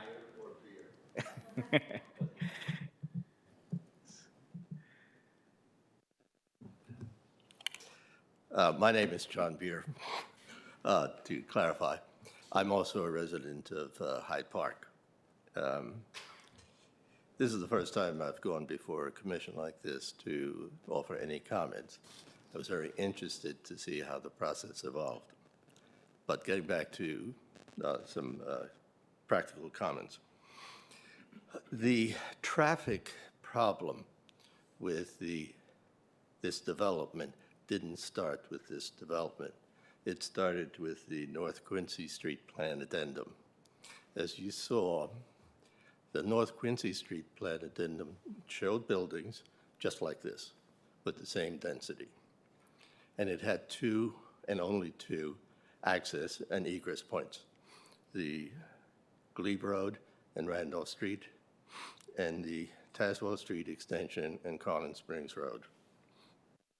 So to some extent, this is not the developer's problem. This has been the North Quincy Street problem from the day the plan addendum was adopted. There are actually 3 points of contention. It's the two we've just mentioned, plus the Carlin Springs Road and Glebe intersection. With the development of the 672 flats, the development of the Mazda building right next door, with the development of the two buildings constructed on Randolph Street, with the exit for the parking comes into Randolph Street. You now have a flow of traffic that I suspect was not really fully anticipated when the plan addendum was developed. The problem of this U-turn, let me clarify what that exactly meant. In order to get into the Hyde Park building, if you're coming south on Glebe, it's just a right turn. If you're going north on Glebe, or if you're coming from Quincy Street, you have to make a right on Glebe. You come to the Randolph Street Glebe intersection, and you have to make the U-turn to get back in. There's no direct access making a left turn off Glebe to go into the parking lot. But that, again, is history. That was developed, and as I understand it, historians may know better, this was an agreement made with VDOT to avoid a cut in that median on Glebe Street. So now we have an issue which is really coming to fruition, a lot of the things that have been approved. The way to solve it, I don't have any solutions, but clearly you have to integrate all 3 points and the traffic flows from all the others in order to come to something that makes sense. Thank you for the time. Thank you very much. Our final speaker is Bernie Byrne.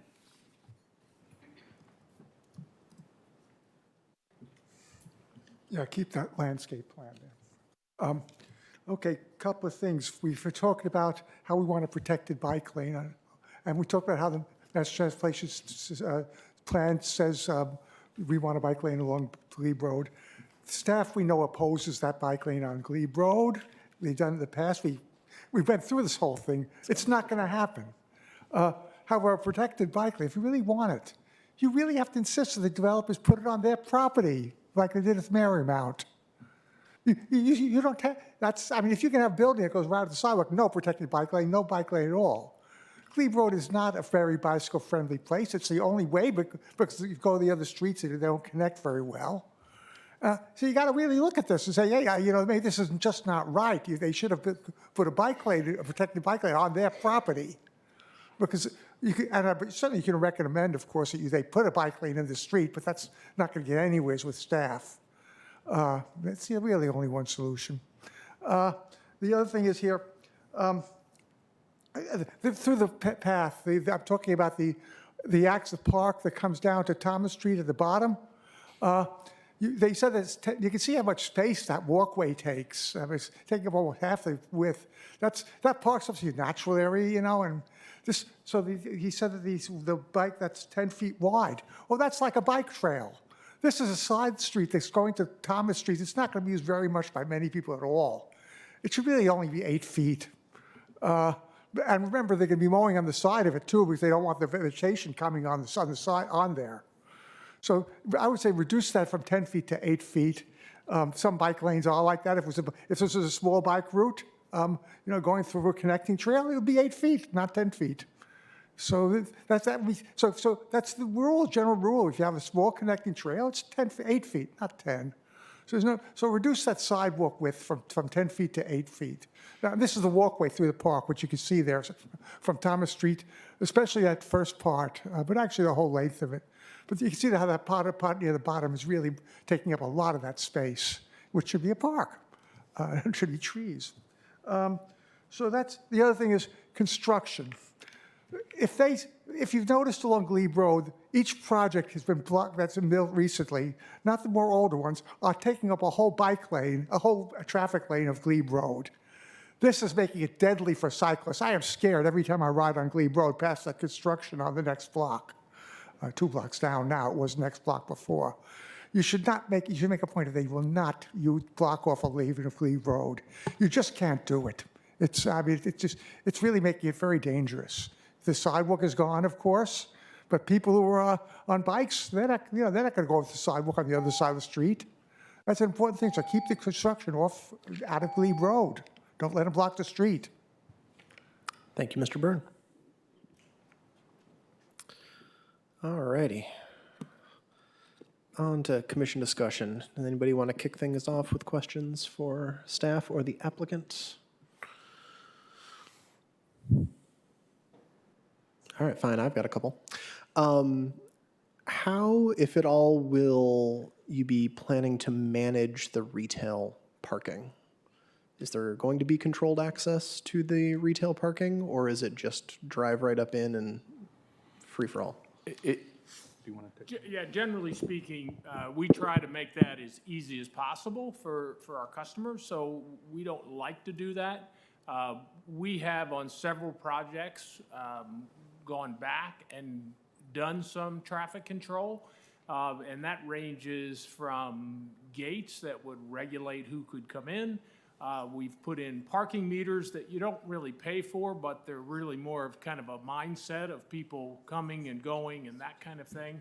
And then monitors. We just opened a project not far from here at Columbia Pike and George Mason, and we've installed a new system for us that will monitor by camera 6 spaces at a time, and it also provides our customers with signage, both lights overhead that tell you that spaces are available, and it also tells you at different places in the garage or outside the garage how many spaces available and where they are at.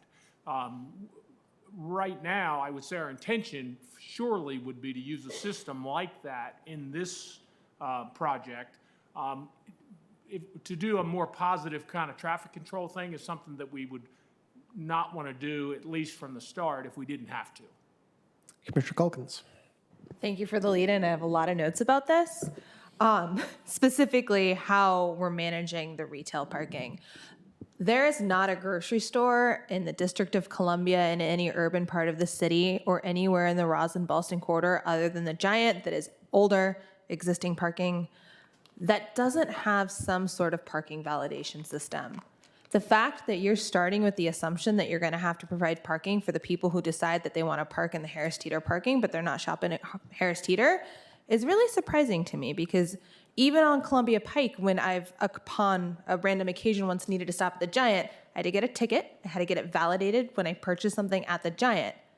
To start off an assumption of a parking program that you're not going to have a validation program that shows that your customers are the ones parking in your parking garage and that you're setting parking ratios off of that is a little bit concerning to me.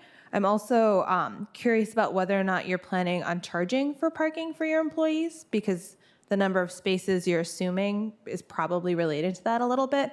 And I know that you provided a lot of background on why you think your parking's right, but I think a lot of those foundational assumptions are based off of a market that drives here. I really wish you'd included a Harris Teeter kind of dot map of where they all are in Arlington, This is going to be an urban Harris Teeter. If I'm driving and I live halfway between here and Columbia Pike, I'm probably going to Columbia Pike because it's easier to drive to Columbia Pike. If I live anywhere north of Washington Boulevard, I'm probably going to go to the ones off of Lee Highway, also easier to drive and park. If I'm driving and already in my car, I'm probably going somewhere where it's easy to drive, and I'm happy that Ballston is not somewhere that it's super easy to drive all the time as a Ballston resident. I really, really, as I did on the SPRC, I'm going to push back on this idea that in order to be successful, Harris Teeter needs parking, and a lot of parking, because this is a very urban area of the county. We're continuing to see more multifamily go up. We have, I want to say something like 1,000 units that are going to, not even including yours, go onto the market in the next 5 years. That's 1,000 new customers. If you want them to walk and be repeat customers who shop a lot and shop consistently, the fewer cars you have coming into your site, the better, which means fewer parking spots. If you want them to drive because there's a lot of parking, because it's convenient and it's 3 blocks, but it's cold outside and I don't feel like walking, provide a lot of parking, and you're going to get a character associated with that amount of parking. I'm going to stop for now because I'm sure lots of other people have feels.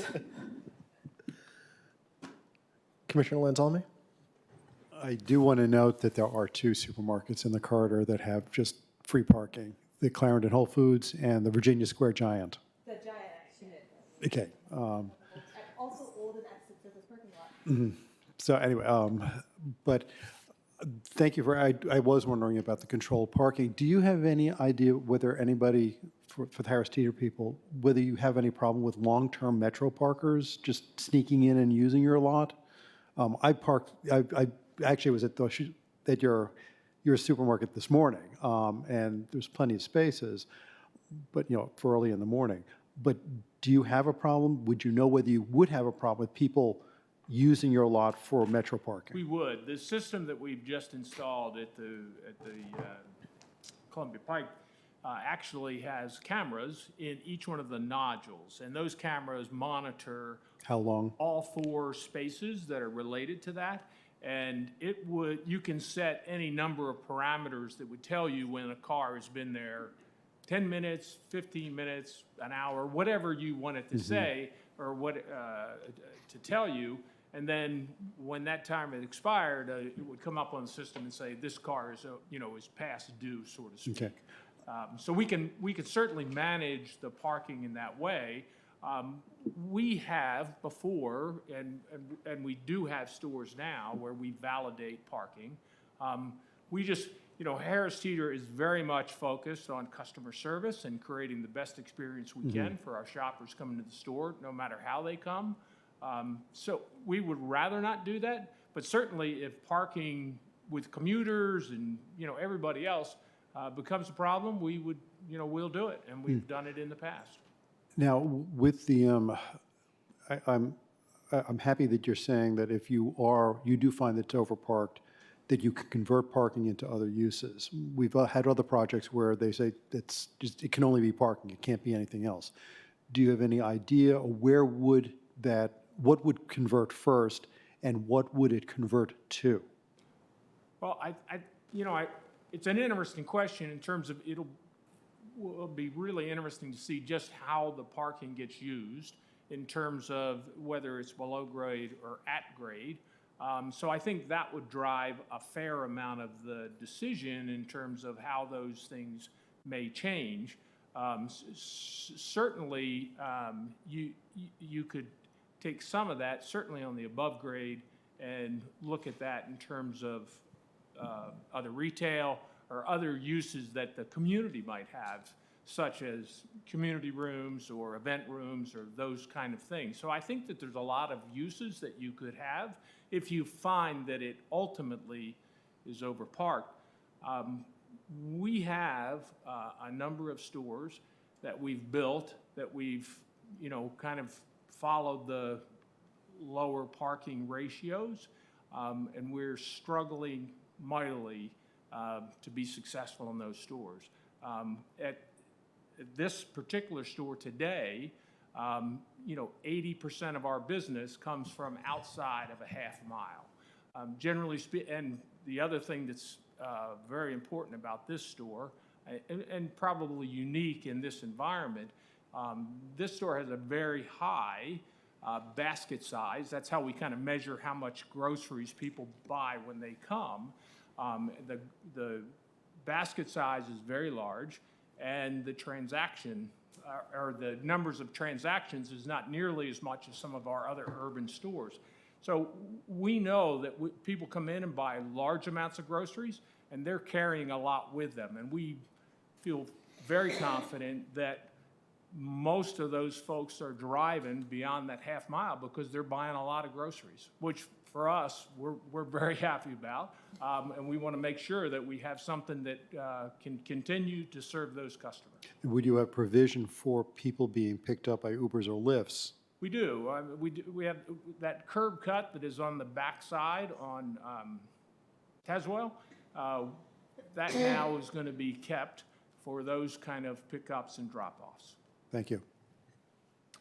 Commissioner Clement, you've been waiting. Yeah, I want to follow on Commissioner Calkins, who is balking at the size of the park, the number of parking spaces provided, which is about 1,000. I think that the issue here is that this design is irrational for the following reason. It contemplates a suburban store in an urban core, and that just doesn't make sense. As evidence of the lack of rationality, we have Bernie Byrne pointing out that Glebe Road is unsafe for bike travel today. You're going to be providing hundreds of additional bike spaces and nowhere to bike. There is no safe place for the many hundreds of bikers that you want to attract to this store. I mean, that's just a fact. You're actually creating a hazardous situation where a more hazardous situation than the one that exists now to arguably facilitate TDM. And that turns the concept of TDM on its head. And then we have, so you say, let's assume that you're right. You need all this parking because you have these consumers who are coming at distances of greater than a half a mile. But what about the residents? The parking ratio for them is 0.85, which is twice what the county recommends right now for the Roslyn-Ballston corridor. So clearly, if you were of a mind to compromise with us, you would work with that number. But I hear no sense of compromise. And finally, with respect to the Hyde Park residents, they are describing a situation that is currently hazardous because of the parking requirements of their own building and the need to do a U-turn at the intersection of Glebe Road and Randolph. Now, that is not a trivial concern. That's not a NIMBY concern. That is a real hazard. And this situation,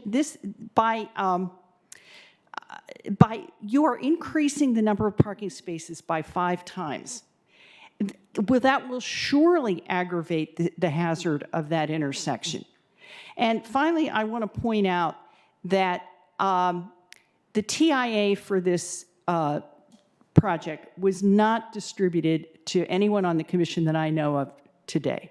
So we haven't even had a chance to review it. We are basically expected to rubber stamp a major project with serious problems without even having the benefit of reviewing the TIA. Thank you. Anyone else? Back to Commissioner Calkins. I can see. I have a couple of follow-up questions on the parking, and I think a lot of our questions today are probably going to focus around this. When you said that the parking could be reused on the first floor and possibly done for retail, are you including enough height and space so that you have a retail level floor-to-ceiling height for successful retail there, or is it a garage level height? No, go ahead. Yes, we have about 16 feet floor height around the parking. And have It is adaptable. It's 16, 17 feet. okay. And have the pillars been placed in such a way that would make like feasible entry points and where it can be cut into? Yes. Okay. And I'm going to come back to this whole idea that this store serves a suburban shopper. Because maybe it does now and maybe it has in the past, but I live in Ballston. I've lived in Ballston for 5 years. I own my condo. I plan on staying around. And one of the things that very much excites me about Ballston is it's not suburban anymore. It is not the place that people get off the freeway and say, oh, maybe I'm going to come here for the afternoon. People live in Ballston. It is so different than it was 5 years ago when I moved here. And with the amount of development that's going to be coming, the amount of development that we're still seeing applications come in for, the Ballston of 10 to 15 years from now is going to look fundamentally different than the Ballston that this Harris Teeter served 15 years ago. And I think there is the potential for this to be very urban, for this to be the community grocery store. You don't have a lot of competition. And the more auto-focused and the more parking that's provided both for apartments, because that creates traffic on the interior streets, as well as the parking that's provided for customers, makes it a lot less likely to be that community store because it's going to be harder to walk to. For me, as someone who only ever walks here. Just to your comment on the residential side, you know, we would prefer not to build any more than we absolutely have. When we first started this process, the requirement was 1 per 1, okay? This has been going on for a few years. You know, we've narrowed it down to 0.82 because we feel like that's what's needed for our residents. And to back that up, it's not just, you know, intuition or trying to figure it. We've done a lot of analysis and study on the existing units in this market. So if you look at Origin, 672 Flats, Maxwell, Latitude, and Madison and Boston, okay? If you take their occupancy, which most of them are in the 90, 95%, and you take the number of spaces they need, most of them are falling, and here's what most of the property managers say of it, is that people want their cars. They may not drive them all the time. They don't drive them all the time, but they want their cars and they want to park them. Most of these, every one of these are running at about 0.9 to 0.93 in terms of cars versus the units. So this isn't, you know, us just saying, hey, you know, it's a fine line. I don't want to build one more parking space. I need they're expensive. But I also had to build enough to be successful. And I think that the statistics bear out in these, and certainly a lot of these were built when it was 1 to 1. So they probably have more than they need because it's 0.9, not 1. But the responses from the people that actually operate those businesses are saying that, you know, it's, you know, this is what we're finding to be the actual number of rents that we have versus number of units that we have. So we're below what they are at 0.82, and we hope that that's sufficient for what we need to do. We typically don't build to that low level, but we did it because we felt like we should based on what the planning staff was was telling us and giving us feedback on. So we're actively trying to, you know, we were actively trying to reduce that, but I'll look at the hard facts and statistics too of what's existing and have to make a decision based on those as well. So that's our response. Like I said, it wasn't just we pulled a number. We have tried to come into a number and try to be aggressive with it. Commissioner Yeri. I have a question, or just I'm thinking about that basket size. So I also live about 3-ish blocks from this Harris Teeter, and I have frequently exited it with a very large basket, especially around the holiday season. Like 2 bags this hand will be like a ham, and then a bunch of other groceries in the other. So I question whether or not that basket size is actually a good proxy for understanding mode, especially in a more urbanized area, and I'm really skeptical of using that as a stand-in for retail space parking demand.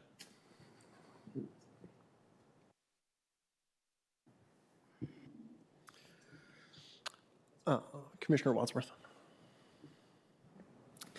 Just an observation. I don't like to personalize my own personal experiences on the Transportation Commission, but I will. I have 6 mouths to feed at my house, if you count myself and the dog and the rest of the family. And I take transit to work every day, take the metro.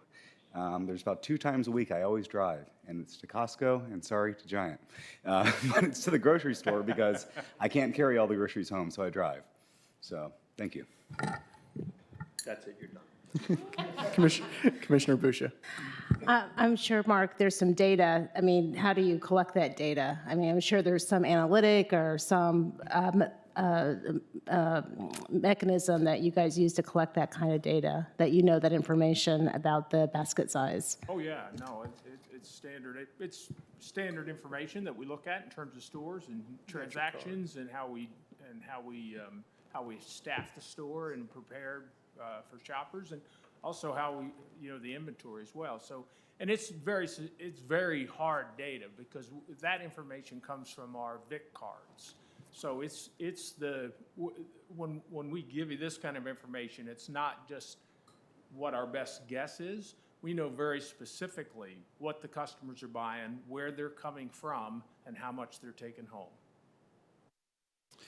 I really quickly want to go back to something Commissioner Calkins raised. I don't think she got an answer to her question. Do you charge your employees for parking, and are you intending to charge your employees for parking in the new store? No, we don't charge for parking, and it wouldn't be our intention to do that. Okay, thank you. I just want to talk about why we're talking about parking so much here. Parking is a market. There's not a perfect amount of parking to build.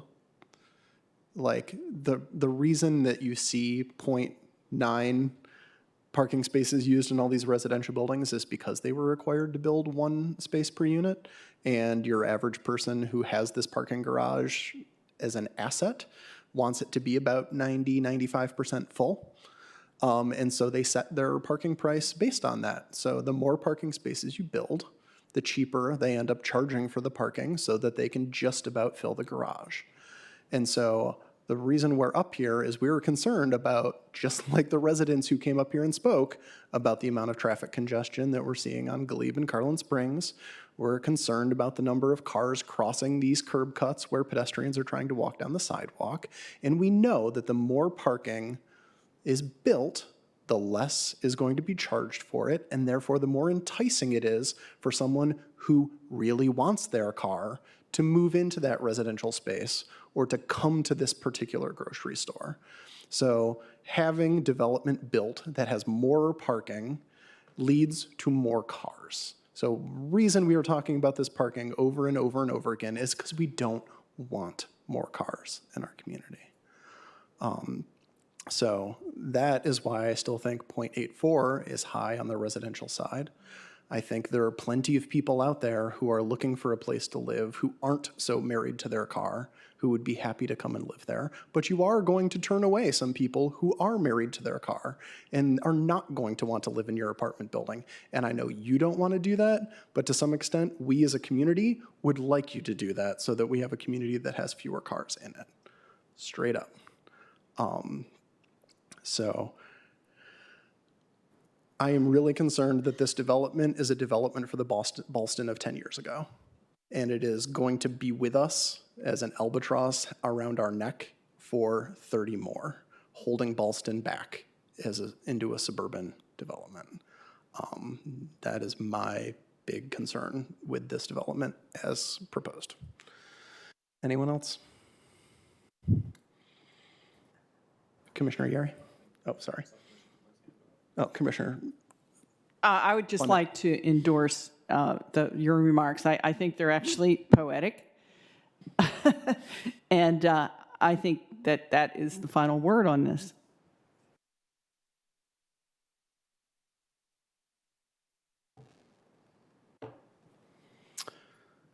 Anyone else?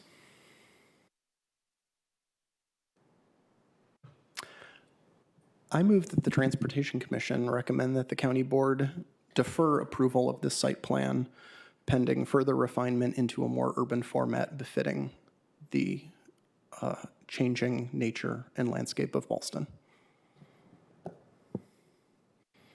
I second that. That's seconded. Is there any discussion? I think urban might not be the right word, because if you look at the building forms themselves, they are very urban. It's the fact that the buildings have 2 levels of parking underneath them. So I think we should probably be explicit with the county board, and rather than saying urban, say parking. Because there are a lot of different feelings that people ascribe to urban. and this has decent block size. It has pedestrian sidewalks on both sides. It has a good tree canopy at full build out. Our real concern and the reason why we may likely vote to defer is parking. Would you like to offer that as an amendment to the motion? I would like to amend the motion to reference parking instead of urban. Is there a second for that motion? Transportation Commission recommends the county board defer approval of the site plan until it can be, what was my exact wording? Designed in a format with less parking. Is that what we would end up with at that point? Respecting its urban location?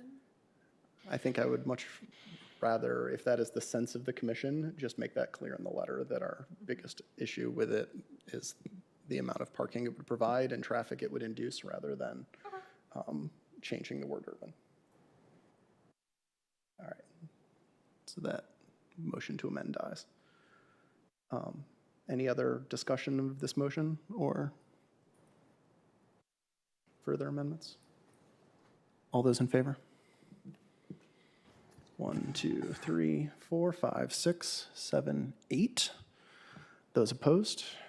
1, 2, 3. Any abstentions? 1 from Commissioner Price. Mr. Chairman, I just want to explain, because I came in late and did not hear the testimony today, I'm going to abstain on this, despite the fact that I really hate the parking. Noted.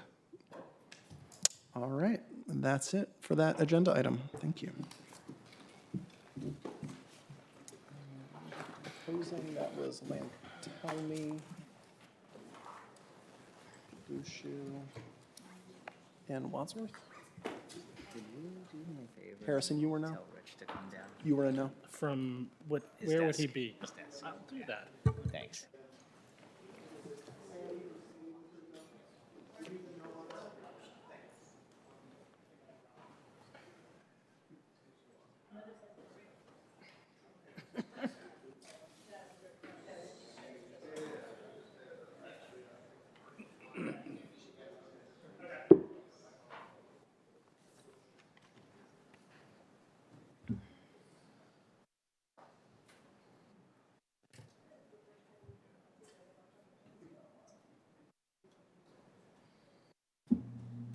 Okay, we are ready for agenda item number 5, the Ballston West entrance. Good evening, Commissioners. Rich Horseman, DES, Regional Transportation Planning, and we're staying in the Ballston area, but for a very different kind of project. Item 5 is application to the Northern Virginia Transportation Authority for fiscal year 24 and 25 6-year program update for regional transportation funding, specifically for one project, the Ballston Metro Rail West Entrance. The Commission is asked to adopt the resolution attached to the board's report authorizing the county's application to the NVTA for $33.51 million under the fiscal 24 and 25 6-year program update for the Ballston West Entrance, and subsequently authorize the county manager who is designated to execute a standard project agreement for the approved project, subject to approval of such agreement as defined by the county attorney. For the September meeting, I brought before you 4 applications to the NVTA for this cycle. At the time, I mentioned that Ballston was under consideration but was not yet ready to go due to some issues related to project development and the funding plan. We are now ready to move forward, and so I'm bringing this to you for consideration this evening. The application was already submitted. Applications were due September, but the window for board resolutions of support is open until November 29th. The authority is expected to approve its allocations for regional funding for projects of the 6-year program update in June of 2020. The Commission has seen this project before, but just a brief refresher. This project would add a second entrance to the Ballston Metro Rail Station. The second entrance would be located at the North Fairfax Drive and North Vermont Street, almost a quarter-mile west of the existing entrance.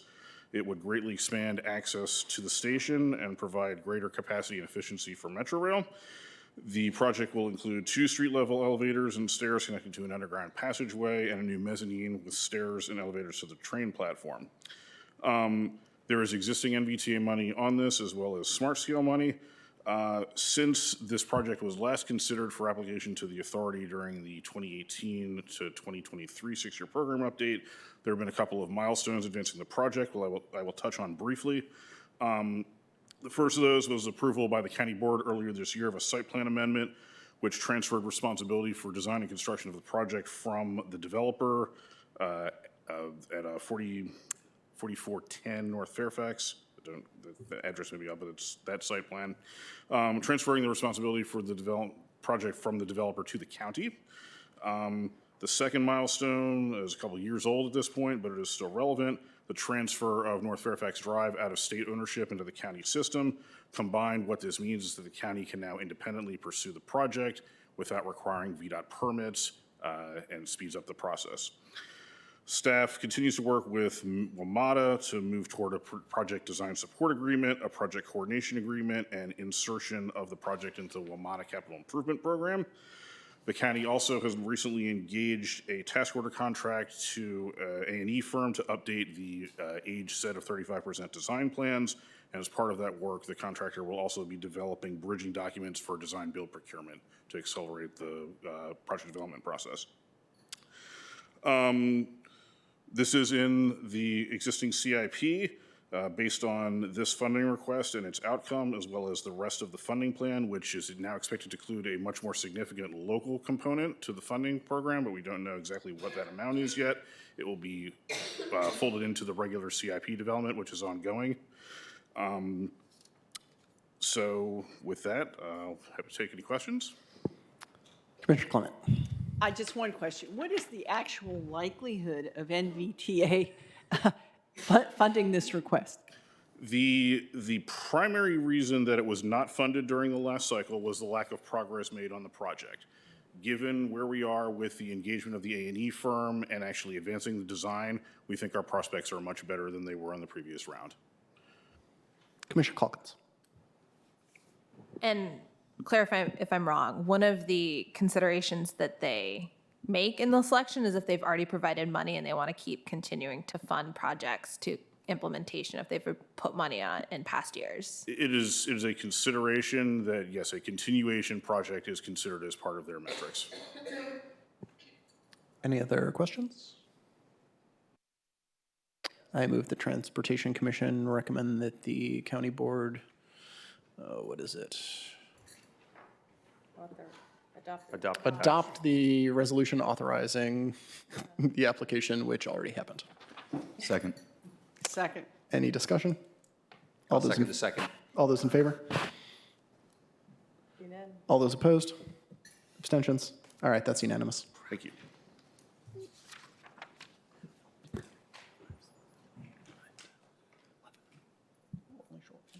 With that, I think we can move to agenda item number 6. Before we can move to that agenda item, I have to share that the Astros are currently up 2-0 in the bottom of the 5th.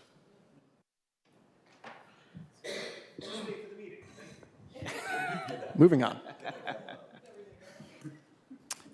Hi, I'll present the next two items, and I can be quick if you would like. Quick's great.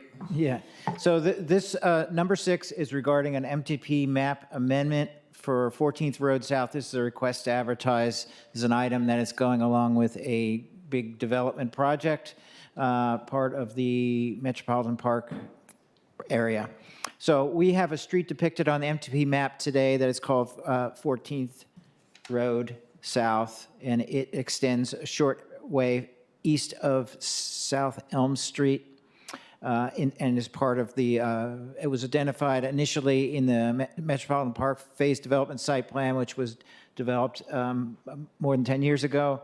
The street has never been built out, and in previous plans have been revised most recently to kind of allow for a redevelopment of that, what they call phases 6, 7, and 8 of Metropolitan Park, which is where Amazon will have much of its headquarters stationed in the Crystal City, Pentagon City area. And so that is currently in the review process, expected to have public hearings probably beginning next month. So we are starting with the MTP amendment for that purpose. Here's a kind of two illustrations. The one on the left shows the phase development site plan proposal This area where I have the pointer is 14th Road South is also shown here. So simply that roadway is not going to be needed because of the configuration of the new buildings as they moved from the previously anticipated sort of residential use to a new office use. Does not need that. And in fact, it has those buildings have different footprints. So we're advertising to remove that little piece of unbuilt street. And it's a little more that might help you with that discussion. So that's my presentation. All right, any questions? All right, I move that the Transportation Commission recommend that the county board advertise public hearings to be held at the December 2nd, 2019 Planning Commission meeting and the December 14th, 2019 County Board meeting to consider amendment of the Master Transportation Plan to remove a section of 14th Road South. Second. Any discussion? All those in favor? Opposed? That's unanimous. Thank you very much. Okay, I'll just call up the next item. So agenda item 7 on 27th Street South. And so this is, there's a number of items in your board report, all kind of pertaining to Jenny Dean Park, which is has been planned over the last few years to be expanded out. The impact of that expansion is that there will be a portion of 27th Street South, which is going to be vacated and remove the MTP plan, and I'll show you exactly what it is. But along with that, there are a number of other things that are worth mentioning. There are changes to the general land use plan. There are some rezonings and some transfer of development rights of some of the density of those properties, those currently commercial properties that will soon be part of the county park. All those will be taking place. And here's a little bit of kind of illustration of Jenny Dean Park, kind of an current extent with some commercial buildings that will be removed, and that land will be incorporated into this new park plan. And so that has already gone through the planning process with the 4 Mile Run Valley plan that was approved by the board last year. So changes to the GLUP plan, you can see here, changes to the MTP, you can see in this illustration. It's really only this kind of northern end that we're talking about at the moment. This little blank area is the WETA studios that will remain in place for the foreseeable future, though it is anticipated at some point that property and some of the other properties just to the other side of 27th Street will be acquired by the county, and then this green area will be expanded. And here is Scott McPartland from Parks if he wants to say anything. In any case, so the action is tonight is that we will be going to the county board at their next meeting to implement all these changes that are proposed as far as the MTP map amendment, the vacation of that portion of 27th Street, the GLUP changes, and rezoning and such. Any questions? I move that the Transportation Commission recommend that the county board adopt the attached resolution to amend the master transportation plan to remove a portion of 27th Street South located between South Nelson Street and the point where the west boundary line of the WETA property and the southern edge of 27th Street South intersect as outlined in our draft board report dated November 16th, 2019. Second. No, I don't think we need to opine on GLUP amendments and stuff. We're really here to talk about the MTP. And the vacation. Yeah. There's a vacation. The MTP, it really wasn't identified well in your board report you received, but there is a vacation of that same area that will be changed on the MTP map. So if you'd like to make a motion on that, that would be helpful. Where's the vacation in here?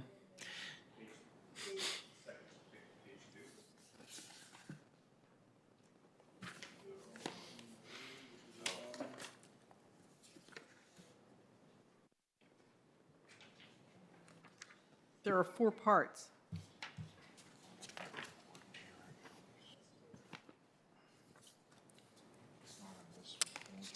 Yeah, but the only thing that has anything to do with transportation is the MTP amendment, at least that's in our board report.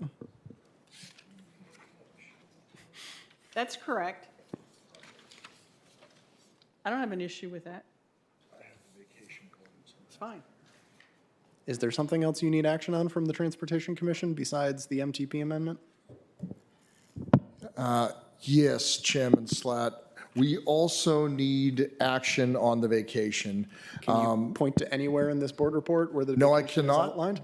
Unfortunately, so we are the applicant, and it was our understanding that the vacation would be with you at this moment in time. However, I understand it's not. What I do have is the board report that has the vacation. I can run that up to you if that's helpful. That'd be great. Okay.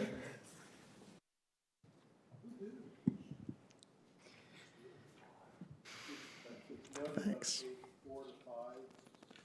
Actually, we have vacation board reports for all of you right now. So, thank you. Yeah, so in summation, or I guess just to make it really succinct, the vacation is, as you've probably dealt with these before, really the legal implementation of this action of removing this section of the street to develop the Jenny Dean Park Phase 1 that was approved by the county board last year. All right. Are you largely looking for a determination from the Transportation Commission that that vacation is substantially in accord with the 4 Mile Run Valley Park Master Plan? Yes, there are two. Thank you. May I see a copy, please? Thank you. There is some legalese here that I think sums it up. Is that I think your determination is. I think it's the following. The applicant shall, it's 1 and 2 on the last page, or the last, actually, 1, 2, 3, 4, on page 4. The applicant shall dedicate, grant, and convey to the county an emergency vehicle turnaround easement is one condition of that. And then the other is that we shall record a copy of this ordinance along with the plat depicting the vacated street among the land records. So in a nutshell, the vacation, let me just make sure I get my streets right. The vacation goes from the part of 27th Street South that goes from South Nelson Street to the beginning of the Weeda property. Yeah. So yes, it is identical to the area identified in the MTP amendment. And the property is owned by the county on both sides, and it has been determined that it would not have an impact to any of the other land uses.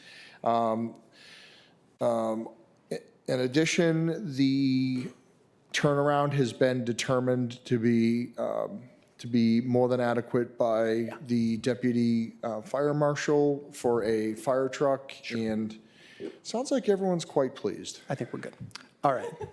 I'm going to move to amend, I believe that was, my initial motion was seconded, wasn't it? So it's on the floor? Yes.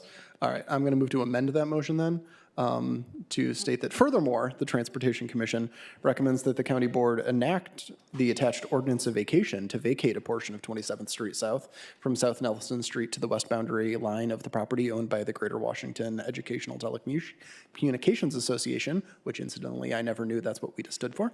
And furthermore, that the Transportation Commission finds that said vacation is substantially in accord with the comprehensive plan and the 4 Mile Run Valley Park Master Plan as adopted by the county board on September 22nd, 2018. Second. You think that'll do? Thank you so much. Okay. Any discussion of that amendment? All those in favor of amending the motion? Okay, that's unanimous. Now we have an amended motion. All those in favor of the motion as amended? Great, that's everybody also. That's it. Thank now you. we have one further agenda item, which is county business not already on the agenda. All right, this is a brief report regarding what was an agenda item at the October 3rd, 2019 meeting. At that meeting, the attorney for South Queen Street development falsely stated that the Forest Hill community had approved the latest plans that they presented that night, and on that basis, I voted for the RTA. I subsequently spoke with Andrea Hoffman, the president of the Forest Hills Community Association, and she disputed that assertion, saying that the community opposes the plan to develop the adjacent lot as unbuildable. She provided sound technical reasons, and a tour of the lot revealed an elevation gain that I thought was at least 250 feet within its boundaries, indicating serious engineering difficulties with construction on that site. Finally, according to Hoffman, Forest Hills was never apprised of the Transportation Commission's October 3rd, 2019 RTA agenda item. Otherwise, they would have showed up to register their opposition to the project. So I'm bringing that to the attention of county planners. They were very disappointed that they were not apprised. And just on that, I would further note, the county did not advertise public hearings on that MTP amendment. Anything else for the good of commission? Great, we're adjourned. Go Nats.